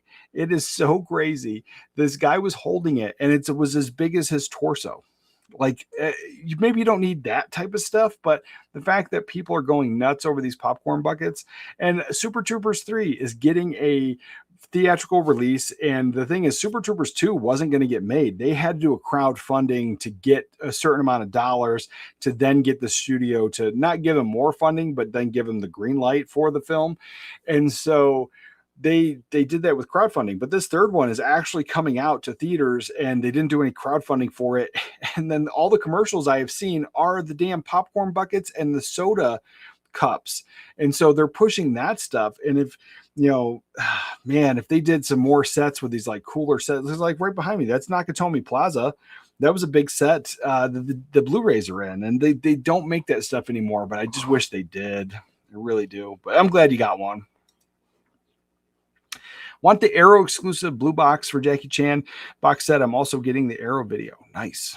That's good. I just for the price, I couldn't beat it. I was fine with the red one because a while back, and if you guys remember, I did a live stream, whatever you pick, I was going to buy, and it was off of whatever was being announced. And so I have bought some of this stuff. And so I'll do the whole video when I get it all together, but that was one of them. And, but it was expensive. So I wasn't waiting, but I wasn't planning on getting it that soon. And then TJ was like, man, it's $120 on Amazon. And then I saw it on eBay for $111. So I got that, but then there was a few other things. Oh, the Rambo set was part of that. So I picked it up, but so far I've gotten everything that I was told I had to get. So I'll make a video. We'll hit that up. Oh, and then a while back, I did a poll on YouTube and I think maybe it was just for members. Yeah, I think I did the poll for YouTube members, and I did a poll for the Fourth Wall members, same poll, and across the data, it was the things that we're going to be working on next. And I think the winner was the retro format stuff. So I got a video coming out for that. But then there's a lot of things all the things are going to get done, but the winner was the retro formats. And so I got another buying guide that I'm going to do for that. And then, yeah, I'm working on all that stuff. So I didn't forget. I just very busy. Let's see. That's the one. I'm going to get you, sucker. Yeah, that's the one. I am stoked. I am so stoked. Because I've been tempted to pick that one up for a while, but then Kino Lorber put it out. I never picked it up for whatever reason. I don't know if that just missed me or what, but I didn't pick it up. Now it's like $45 to $50 on eBay, and then somebody did pick it up for like 80 or something in that price range, and it just came out from VSU. So yeah, come on, I need that one.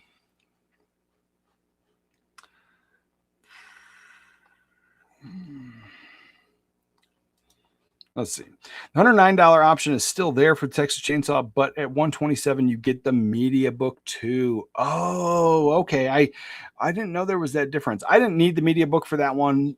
But yeah, that one's kind of cool. Maybe I should have got that one. I love Texas Chainsaw Massacre. So yeah, that's I'm happy with mine. I'm good with mine. I'm good with it. Good.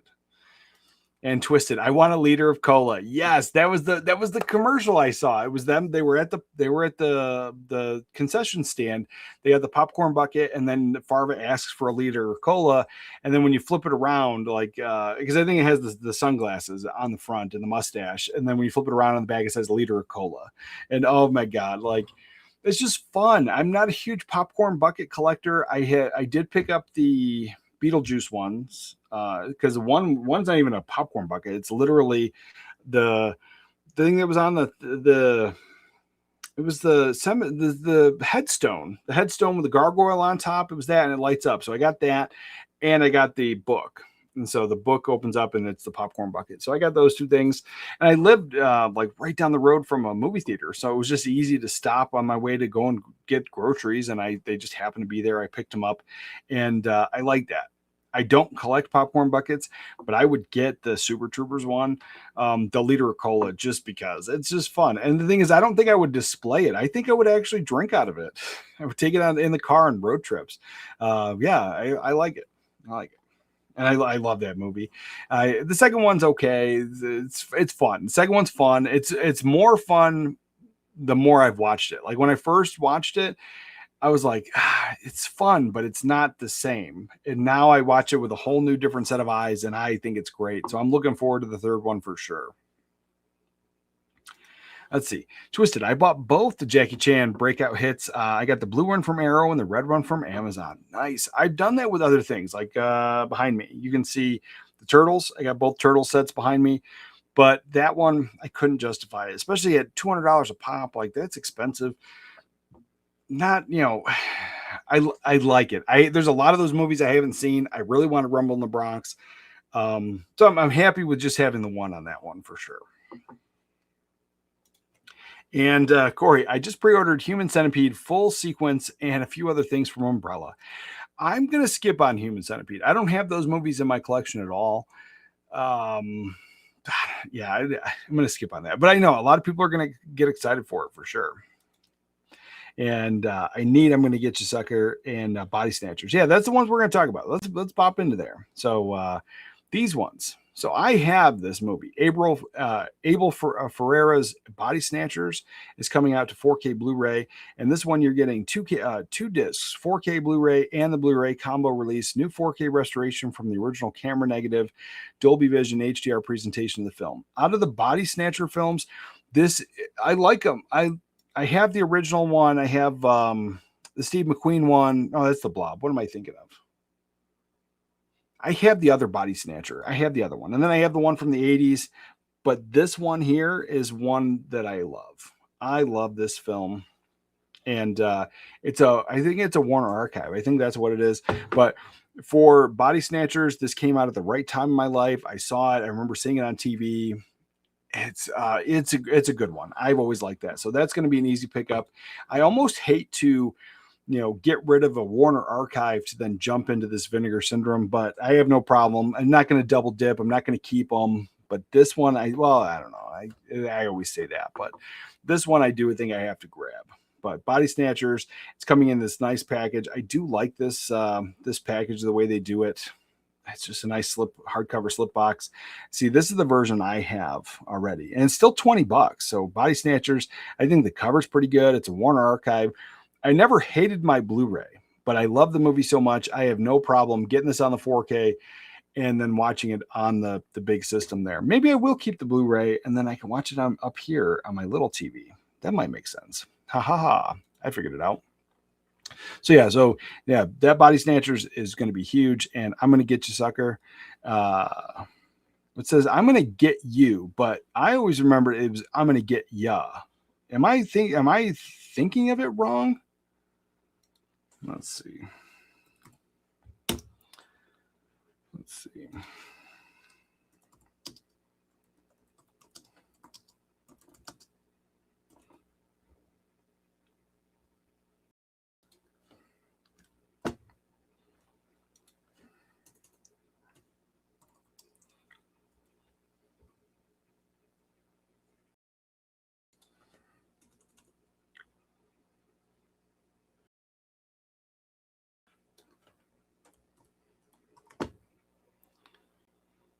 Oh, it is I'm going to get you. Why did I think it was I'm going to get you?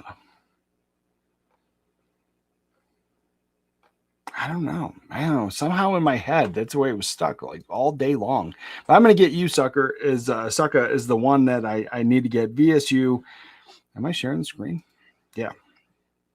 So that's high priority. Night School is one I don't remember this. Here's the thing. I don't remember this one. Night School. It was from 1981. The thing is, I feel I've seen this one. I'm not the biggest horror hound, but I definitely spent a lot of time when I worked at the video rental store grabbing some things like this. And I don't recall that cover. So that's the thing. I don't know if I recall this cover either. But the thing is, the premise of this movie just sounds familiar. They work by day and they take full schedule classes at night and somehow find the time to study and an occasional date women in the evening curriculum at Boston's distinguished Wendell College. But there's someone who will go to even greater heights, someone who will do anything to get ahead, a killer whose MO is a ritualistic decapitation of his victims. Like, the thing is, I feel like I've seen this. So I'm going to be grabbing this. So I don't think it's a blind buy, but it's just something I haven't seen in forever. If I have, it's another Warner archive. And so if these are coming out from that, more Warner stuff, that was another thing I wanted to talk about. So in the Warner stuff coming out, we're getting so much of it. Let me get back to here. There we go. I thought somehow I thought I got rid of this. Okay. So Warner Archive is great. I love Warner Archive. I love Warner Brothers, and all of the movies that we've been getting, it seems like we're getting a lot more stuff. They're cranking out more of it before this acquisition goes through. But I think it's just going to kind of be the end. It's kind of frustrating. So I do hope that more of the stuff goes to boutique labels and we get a lot more of this stuff. But there are already things that have been out. And so, like you just saw, there was a Warner archive of Night School, and now we're getting a nice edition of it on 4K, which is great. Or was it on 4K? Maybe I'm wrong on that too. Let's see.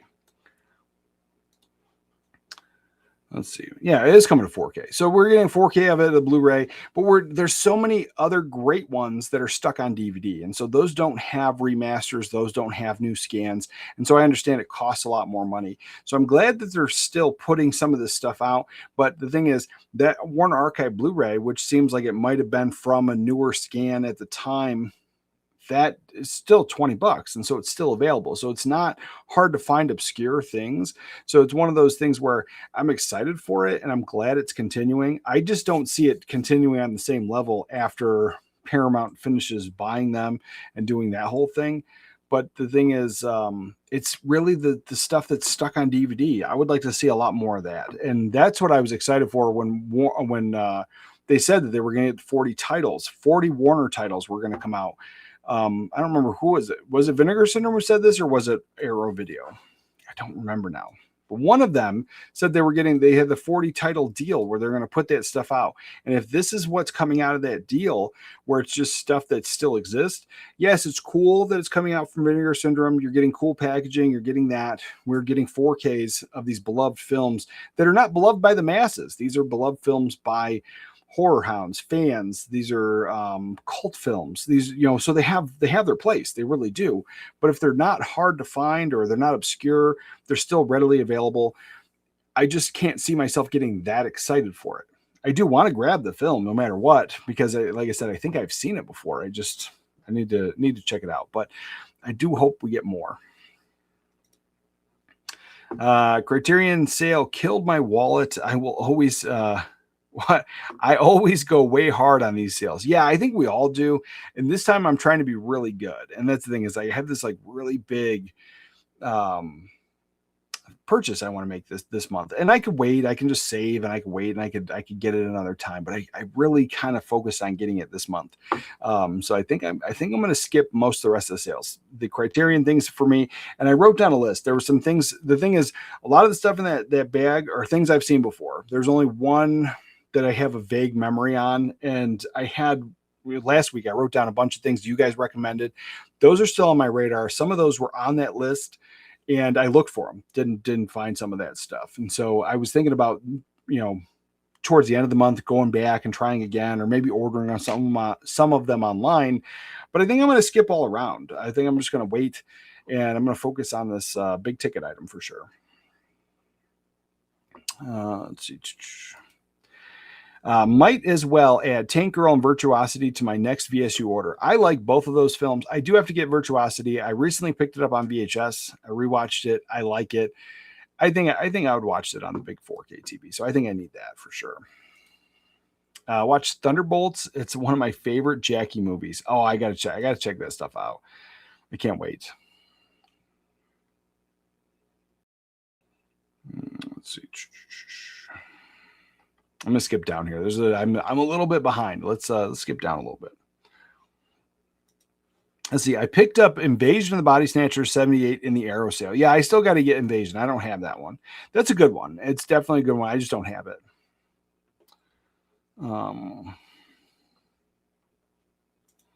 Back in the 80s and 90s, I watched a lot of horror movies. Not so much anymore. Yeah, I was super into it, and then basically it was getting married and having a family, and then most of my kids are girls, and so I had that, and none of them were really into horror.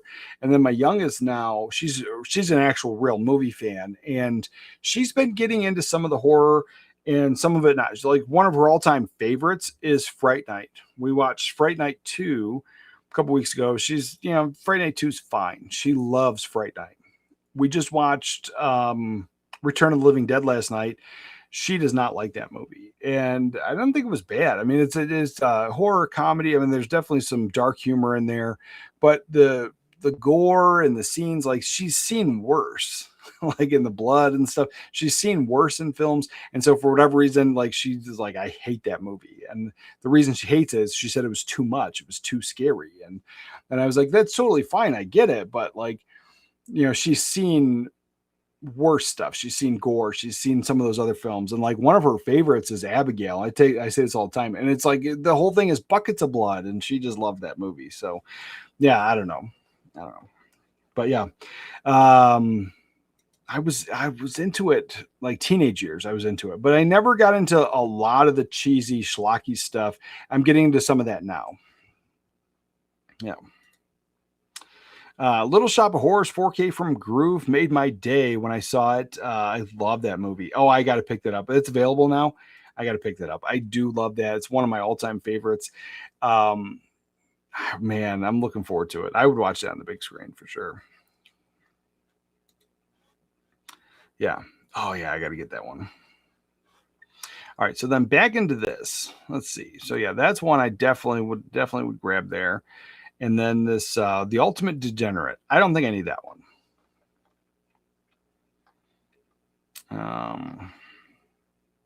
Yeah, but I'm glad that they're putting some of that stuff out. And Body Snatchers, I am looking forward to that one.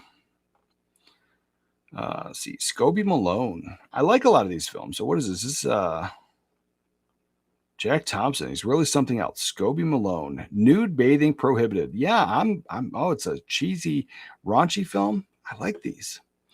U.S. branch of Australian label Umbrella Entertainment preparing a Blu-ray release of Casey Robinson's Scobie Malone, starring Jack Thompson and a whole bunch of other people. What is this? Long overlooked piece of 70s Australian crime cinema. Scobie Malone is a stylish blend of murder mystery, political intrigue. I like those films. I don't know if like the Ozploitation, the Australian angle is I'm all in on it. I like some of those films, but this one, it does intrigue me for sure. So I would definitely watch it. I like 70s cinema. It's a crime movie. That's high on my radar. Got all this stuff here. Let's see, anything else? I know a lot of people are excited about Obsession. I don't know if I'm excited about this one. Some people were saying this was like the best horror film of the year for them. This is the thing is like, I know this type of film is for me, especially if it is less horror and more thriller. It's something I would have watched back on cable TV back in the day as opposed to renting it. So it's one of those things like, I don't know if I need it. And it's a Blumhouse thing. I have not been all in on the Blumhouse films. I have one Blumhouse film, and all the other ones I watched, it just kind of had that A24 vibe of the horror genre, and just not for me. But this is one, it's on my radar, so I might have to rent this one and watch it online before I think about buying it. But it comes up a ton now. I've heard a lot of people talking about this one, and here's something that I have the DVD, so I don't necessarily know that I need this, but somebody was saying it's also fixed, like the fixed order or something, or there's something missing in here. But He-Man Master Universe Blu-ray combo set, 130 episodes plus hours of bonus materials. I love He-Man. I enjoy watching these. I ripped all of the discs to my Plex server, and so that's how I've been enjoying that. But this is something like it's going to be expensive when it comes out, and it's something I don't need to rush out and try to buy or try to watch these again. But I'm so glad it's coming out, and there are fans. That's the thing is there's fans. There's people that never picked this stuff up. What does this have? Let's see. Feature-length movie and the Christmas special co-starring She-Ra, a documentary on He-Man's history from popular toys, cultural phenomenon, and the bonus features celebrating the iconic characters and legacy of this unforgettable TV series. So yeah, that's something that I'm glad it's coming out. I'm stoked. Now here's one. Now this is the one that it came out, and I was excited because this is something the studios used to do. The studios used to say, this movie's coming out, and so then anything that came before it that was attached to the property, then we would get new issues, new releases. And so Practical Magic 2 is getting made, whether you want it or you don't want it. But this is a film that I know my wife watches. It's one of the few that she enjoys. And we've had it on VHS for many years. I finally bought the 2-pack. It was a 2-pack because that's all we got on Blu-ray here in America is Practical Magic and Witches of Eastwick, which I love that film as well. I just never liked the 2-pack thing. I finally picked it up. But the thing is, the Practical Magic to import it, I think would have cost me close to $50. And so that's why I never got it. But the fact that we're getting a 4K now and the Steelbook, and I think that they put a little effort into this Steelbook. So for Practical Magic, it looks like the book, and I think it's sharp. For a Steelbook, if you're a Steelbook collector, it has that like suede leather look. I think it's sharp for a Steelbook for sure. I do like this film, and so in this is it's a lighthearted movie. Her husband dies, she's sad, she goes back to live with her family, and they're witches, and there's this whole thing. It's something I enjoyed. So Practical Magic, I know, and I'm probably not doing the film justice, but it's also a film I don't sit down and watch regularly. But it is one that I did pre-order this because I know my wife loves the movie, so I'm stoked about that. But again, it's another Warner Brothers title. Are we going to still get this stuff when Paramount does the final acquisition? Probably. I mean, they are still putting out some cool stuff, but it's now they have their entire back catalog on top of managing this entire massive collection of a back catalog. And it's just, I just don't see we're going to get the same quality or the same amount of stuff like we used to. I think they will farm the content. I think that is kind of the purpose why we're getting a Practical Magic 2. Did we need a Practical Magic 2? Probably not. but we're getting one anyway. And then let's see, what do we got? The Arrival, getting a Steelbook 4K from The Arrival from Paramount. Now, this is one I was never into this film. I've talked about this a bunch of times. Not the biggest alien guy. And when you give me aliens, you either have to give me like crazy scary or, and I mean, there's fine. Like I liked, I like a few of the other ones that aren't like crazy like that. But this one, big fan.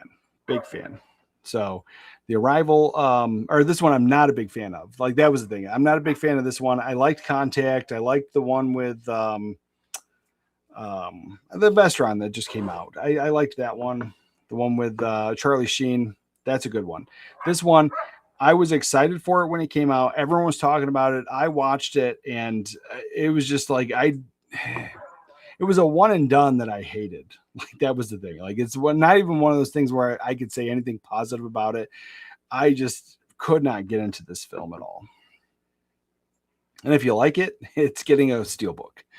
That's the thing. So we got that. And then Radiance is coming out. United 93 20th anniversary 4K. That's another one. I don't think I need to see this one. I saw it back then, you know, to prevent the terrorists from carrying out their plans on the fourth hijacked plane from September 11th. I mean, it's probably an important film to a lot of people. I was alive at this time. I remember it was all over the news. I watched all the stuff, but even that one with Nicolas Cage about the in the World Trade Center during the bombing and him, you know, saving people. And there's that whole movie. I bought that when it came out. It was one of the first early Blu-rays, and I finally got rid of it because even though I watched it, I never wanted to watch it again. Like it's one of those things. And so it's the same thing for here. I think this is going to be important to a lot of people. For me, I don't need to revisit this at all. And so it's fine. But it is also coming out, which is all, I mean, at the same time, it's kind of cool. It's kind of cool that it's coming out. It's a movie I also kind of expected them to kind of forget about or just be stuck on Blu-ray, which also would have been fine for a lot of people. But Roadhouse is getting this limited edition Steelbook from Imprint. And it's coming in this big chunky box set. And this is pretty good. And I've said this before. I originally didn't love Roadhouse. I like Roadhouse now. Roadhouse is a nice summertime watch for me. And I think I love Roadhouse now. But it's one of those things that it took me a long time to see it when I was a kid. Like I heard about it forever. Everyone talked about the throat ripping scene. Everyone talked about this film. This film was put on such a high pedestal that for years I just kind of was like, oh my God, Roadhouse. And then I think I finally saw it. I was like 13 or so. Like I know I was younger because I was like, that was when I was picking my own movies and nobody else was really influencing me. And so this is a movie I saw. And then I was just like, that's it, you know, kind of thing. And then I saw it a few more times, like throughout the years, and people kept saying it's great and you got to watch it. And I kept watching it. And then this is a movie that ended up growing on me. So I love it now, but it took years of watching. And I honestly think it, like if I found this on my own and I just happened to catch it on cable TV or whatever happened, and I saw this, I probably would love this film from the beginning. But it's just the fact that it was put on such a high pedestal from like when I was in grade school and people would not stop talking about it. And so then, yeah, I think that's what it was for me. Because I also at the time when I was catching movies, like not that I felt that it was older, because I did watch a lot of older films, but it was one of those things where I was just like, maybe it was that kind of thing. Like I was just this teenager with a chip on my shoulder, and I'm like, oh, this is like a dad's movie. This isn't for me, you know. And like maybe there's that, but also now that I'm older and like, yeah, I also like it a lot more than I ever did. So I'm excited. It's coming out. You're getting a 4K. I have the regular Blu-ray from Shout, so getting it on 4K now. I'm excited. I like the movie. And I'm looking forward to watching it again. So there's that. And are you getting anything new with this? Let's see. A lot of special features. I don't think there's anything new. Getting an Australian size poster there. All that stuff. But you're getting a lot of special features, a lot of stuff. So this might be worth having to some people, but I'm looking forward to it. And I like the color pattern there. I like the scheme. Legion of the Dead. I don't know if I've never seen this. What is this? This came out in 2001. So it's a newer horror in the past 25 years, but I like this type of stuff. Is this a foreign film? What is this? No, it's just a horror, just a straight horror film. I could give that a shot. I don't know about that one. Frankenhooker, I passed on the 4K. I did pick up the regular Blu-ray. It ended up being a lot cheaper, but it seems like this is just a standard no slipcover at $40, and it comes out in October. And so they're just going to keep re-releasing Frankenhooker, it looks like. Yeah, all the same stuff. So if you passed on that $50 one, this one's coming out. It's pre-order price on Amazon for $40, so maybe $35 when it comes out. So that's available or will be available. And this one, Surf Ninjas Must Die. I've never seen it. I think I need to see it. 1987. Let's see.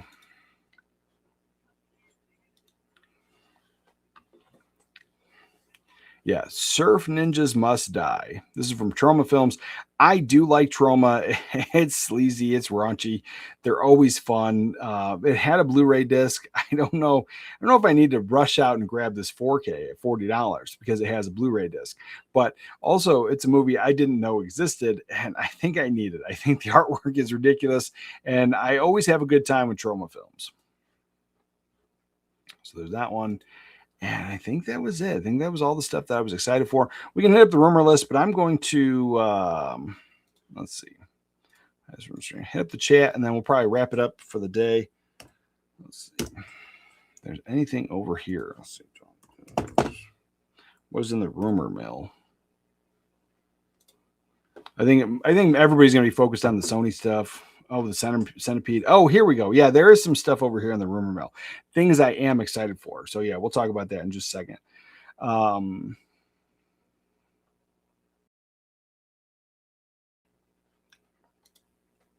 Let's see. We talked about that. I wish G.I. Joe, Real American Hero, would get a Blu-ray treatment. That would be nice. But you know what? Speaking of that, so Danny McBride apparently went to the studios with this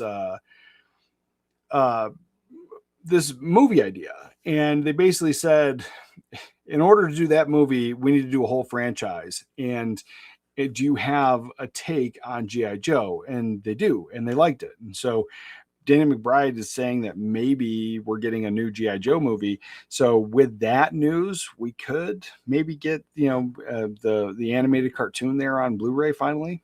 It's very possible. And Corey says, I did like Obsession, but I'm not. Oh, sorry about the Jets. I did like Obsession, but I'm not sure I care to own it. That's the thing. Yeah, I've had a lot with the newer movies like that. They're just one and dones. They're fine, but I don't need to revisit.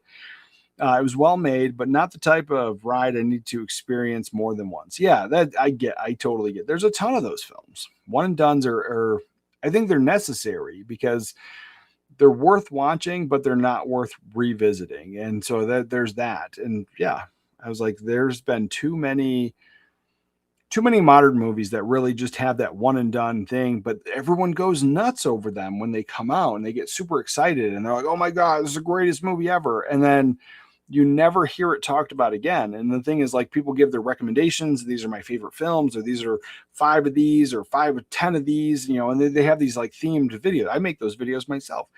In those videos, in those modern horror films that people went nuts over, they don't come up. And so I have never, not being a huge horror hound, I have never had that like, oh, maybe I should check out this film now. And there was one, I forget. There was one that was talked about just like a lot, like just a few years ago. Like every single, YouTuber that talks about horror films was really talking about that one. And they were like, it's the best film of the year. And then I just saw it at the thrift store for real cheap. And I left it there because I have not heard anybody talk about it since. And so for me, it wasn't even worth the blind buy. And I feel like that there's a lot more of that than people are willing to admit.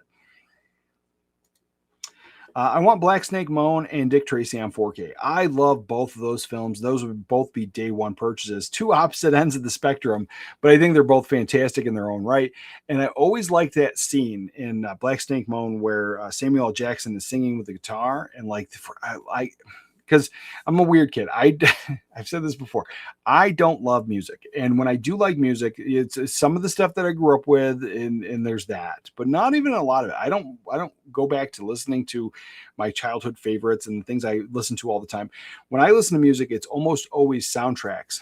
But when I was like fresh out of high school, I listened to a lot of blues, and because I could listen to music while I worked in some of the places I had, and so I listened to John Lee Hooker and like a ton of those guys, and just had a really great time. And then the blues singer, and I forget his name, but the blues singer from Adventures in Babysitting, he's an actual real blues singer, several albums, and I used to listen to him as well. But then when that movie came out, when Samuel L. Jackson sang and did that whole bit, oh man, I freaking loved it, because on my surround sound, I have great speakers, a great system. I would crank that scene up and just to listen to it. And I just always wanted that soundtrack, like the full song, like I always did. I liked it. Barbarian is finally coming into 4K. I'll be picking that up. That's another one. Like, I'm looking forward to it. I've never seen it, but I've heard nothing but great things. That was another one where I think at the time I only became aware of it when it was like oh no, we're not getting a 4K. Like, and those were the videos. People were like, this is the best horror film of the last blah, blah, blah. And we're not getting physical media release. And I saw a bunch of those videos, but that was my first awareness of the film. Like, I didn't know it existed until those videos came out. And so I've been fully aware that it never got a Blu-ray and a 4K. And so now that it is, I don't know that I need to see it. I might watch it, but it might be one of those other one and done. And so I can't be stoked and then just blindly get the thing. So I might rent it. It's another one I might try to watch online somehow. And I'm interested, but it's just, I didn't know it existed. And the only reason I do is because it didn't get a physical media release. So I don't know. I'm looking forward to watching it, but I can't just jump on the train on that one. And Jeff, good morning, brother. Well, it's probably afternoon now. Afternoon, John Doe Juggalo. Yo, 80s. Yo, brother. Surf ninjas must die. That's blasphemy. It's surf Nazis must die. Did I mess it up? Oh man, I messed it up. Surf Nazis. I need the surf Nazis thing, but I also need surf ninjas. So maybe it was a slip. I need them both. Probably is what it was. I found Obsession to bore like a lot of current horror movies. Yeah, see, that's the thing is, so Video Pro, and I'd say I take your recommendation more than all those like, oh my God, it's the greatest film. Cause like there's so many social media posts about it. It's hard to navigate that system. And so, yeah, I might give it a watch, but I don't think I need to run out and buy it. But the thing, I also might like it. Like there's also a thing there, but I'm thinking it might just be like everybody else, one and done for sure, but I'll give it a shot.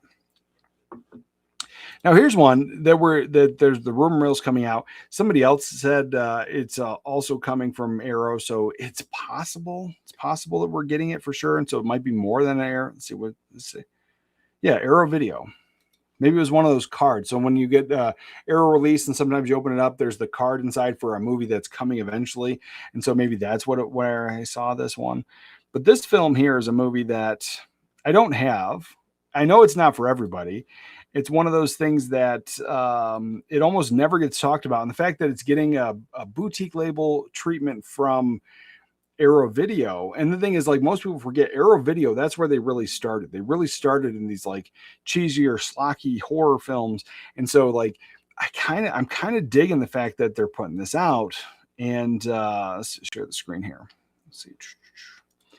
And the movie is Extra. Now, if you have never seen this film is not for everybody, but I enjoyed it. And it's one that I would probably pick this Arrow Video up, maybe a sale. Like, I don't think I need it day one, but coming soon to 4K UHD from Arrow Video Extra, 1982. An alien creature impregnates a woman who gives birth to a man, a full-grown man, by the way, not just a man, a full-grown man, comes out of this, like, and they're in the bathtub, and they're in this like cocoon thing, and like this practical effects, the cheesy stuff. This is one that it has like huge creep factor, but then it's weird. And so it's not for everybody, but it spawned a bunch of sequels. But then we're also getting the Human Centipede box set deluxe treatment.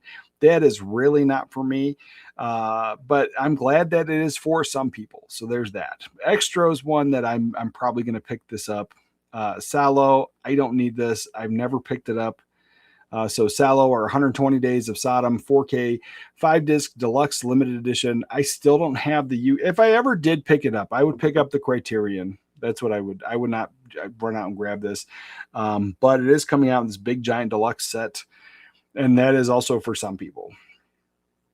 This movie I absolutely love. I just sent this off. I'm pretty sure I sent this off to my friend in Australia, but I also got to deal with that because I sent this box like a month ago, and it keeps coming back here.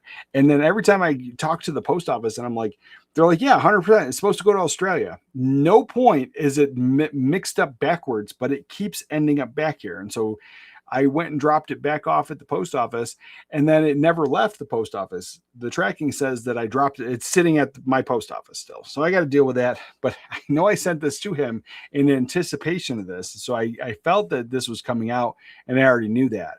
But it's coming out from the UK, so maybe that's a different version.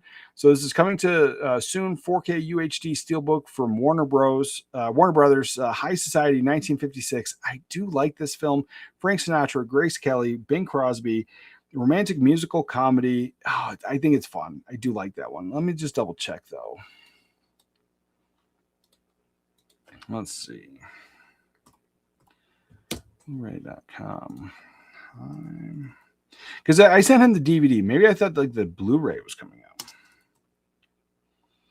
Oh, yeah. Okay. So we got a regular version. It just came out in 2025. So it came out last June. The regular standard version. And it's a Warner Archive 4K. So yeah, that's what it was. I was going to grab that. I'm not going to pick up that Steelbook. But I'm kind of glad it's coming out. I like it. And so if you do like Steelbooks, that's fun. And it's all yellow. Big fan of that. I don't know if I need this. What is this? I'm not even going to try to mess this. I'm going to mess this up. So this movie here is also coming out from G Kids. So it's an anime. I don't know. I have to see what that's about. I have to check that out. I don't know how I feel about that one. Portrait of a Lady on Fire. Also don't know if I need that one. From 2019, Isolated Island, Brittany, at the end of the 18th century, female painter is obligated to paint a wedding portrait of a young woman. Okay. Talked about that. Talked about all that stuff. Yeah, we've talked about all that stuff before. And that's stuff from last week. So yeah, we've covered all that. Hit up the chat, and then I'll start my day. And happy 4th of July to everybody that's here. And if you're not here in America, happy weekend. Let's see. VSU is releasing Lady in White. Check it out, 80s, if you like paranormal stories. It all depends. Like, I like paranormal stories, and I like things with creep factor, but I don't like the found footage movies. I never liked Paranormal Activity. I tried to give them a chance. I even watched the second one, and then after that, I just was done. I think the better version of it is when they make fun of it in the scary movies. Like those parody movies. I think that was done better. The Blair Witch Project, I went to see that in theater. I was so disappointed by that movie. So yeah, those movies are not for me. Regular paranormal movies, regular ghost story type things, I'm all in. Anything that's going to give me atmosphere, creep factor, that type of stuff, I'm in. I'm definitely in, for sure. Do I need a VSU of something like that, though? I don't know. I have to check it out. Let me write this down. Maybe I'll check it out. Check out the trailer. Sometimes just the trailer alone will give me enough to let me know if I need it. Lady, when did it come out? All right. Oh, here we go. TJ says it's a good watch. Lady in White is a good watch. Great for the fall season. Okay, so TJ says... So it's probably like we line up a lot. There's very, very few times where we disagree on films, but yeah, so I'll check it out for sure. Have you seen a film where Willem Dafoe plays Pasolini? That's been on my watch list for years. Let's see, what is the film? No, I don't think. I'm gonna go out on a limb and say I have not.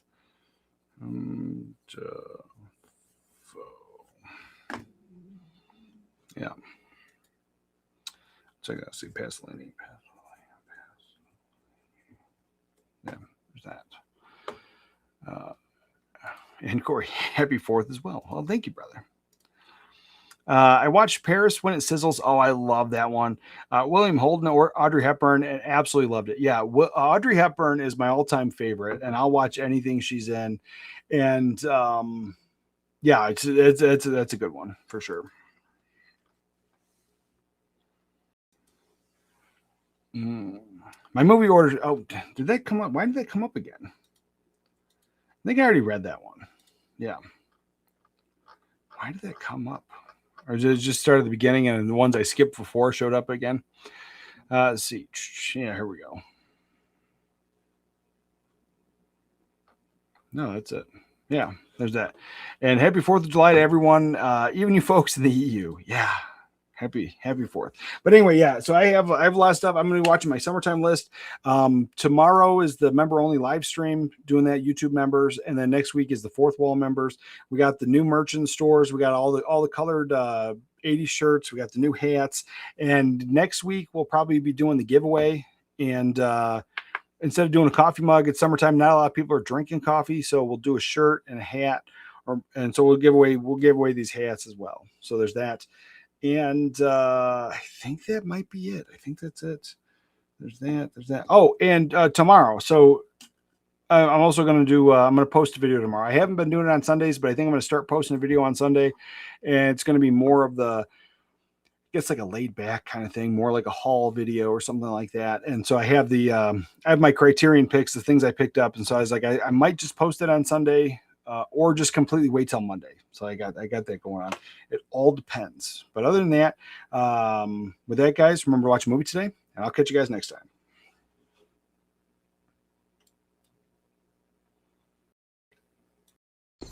As far back as I can remember, I always wanted to be a gangster. Oh, don't give me a cat. That's fine.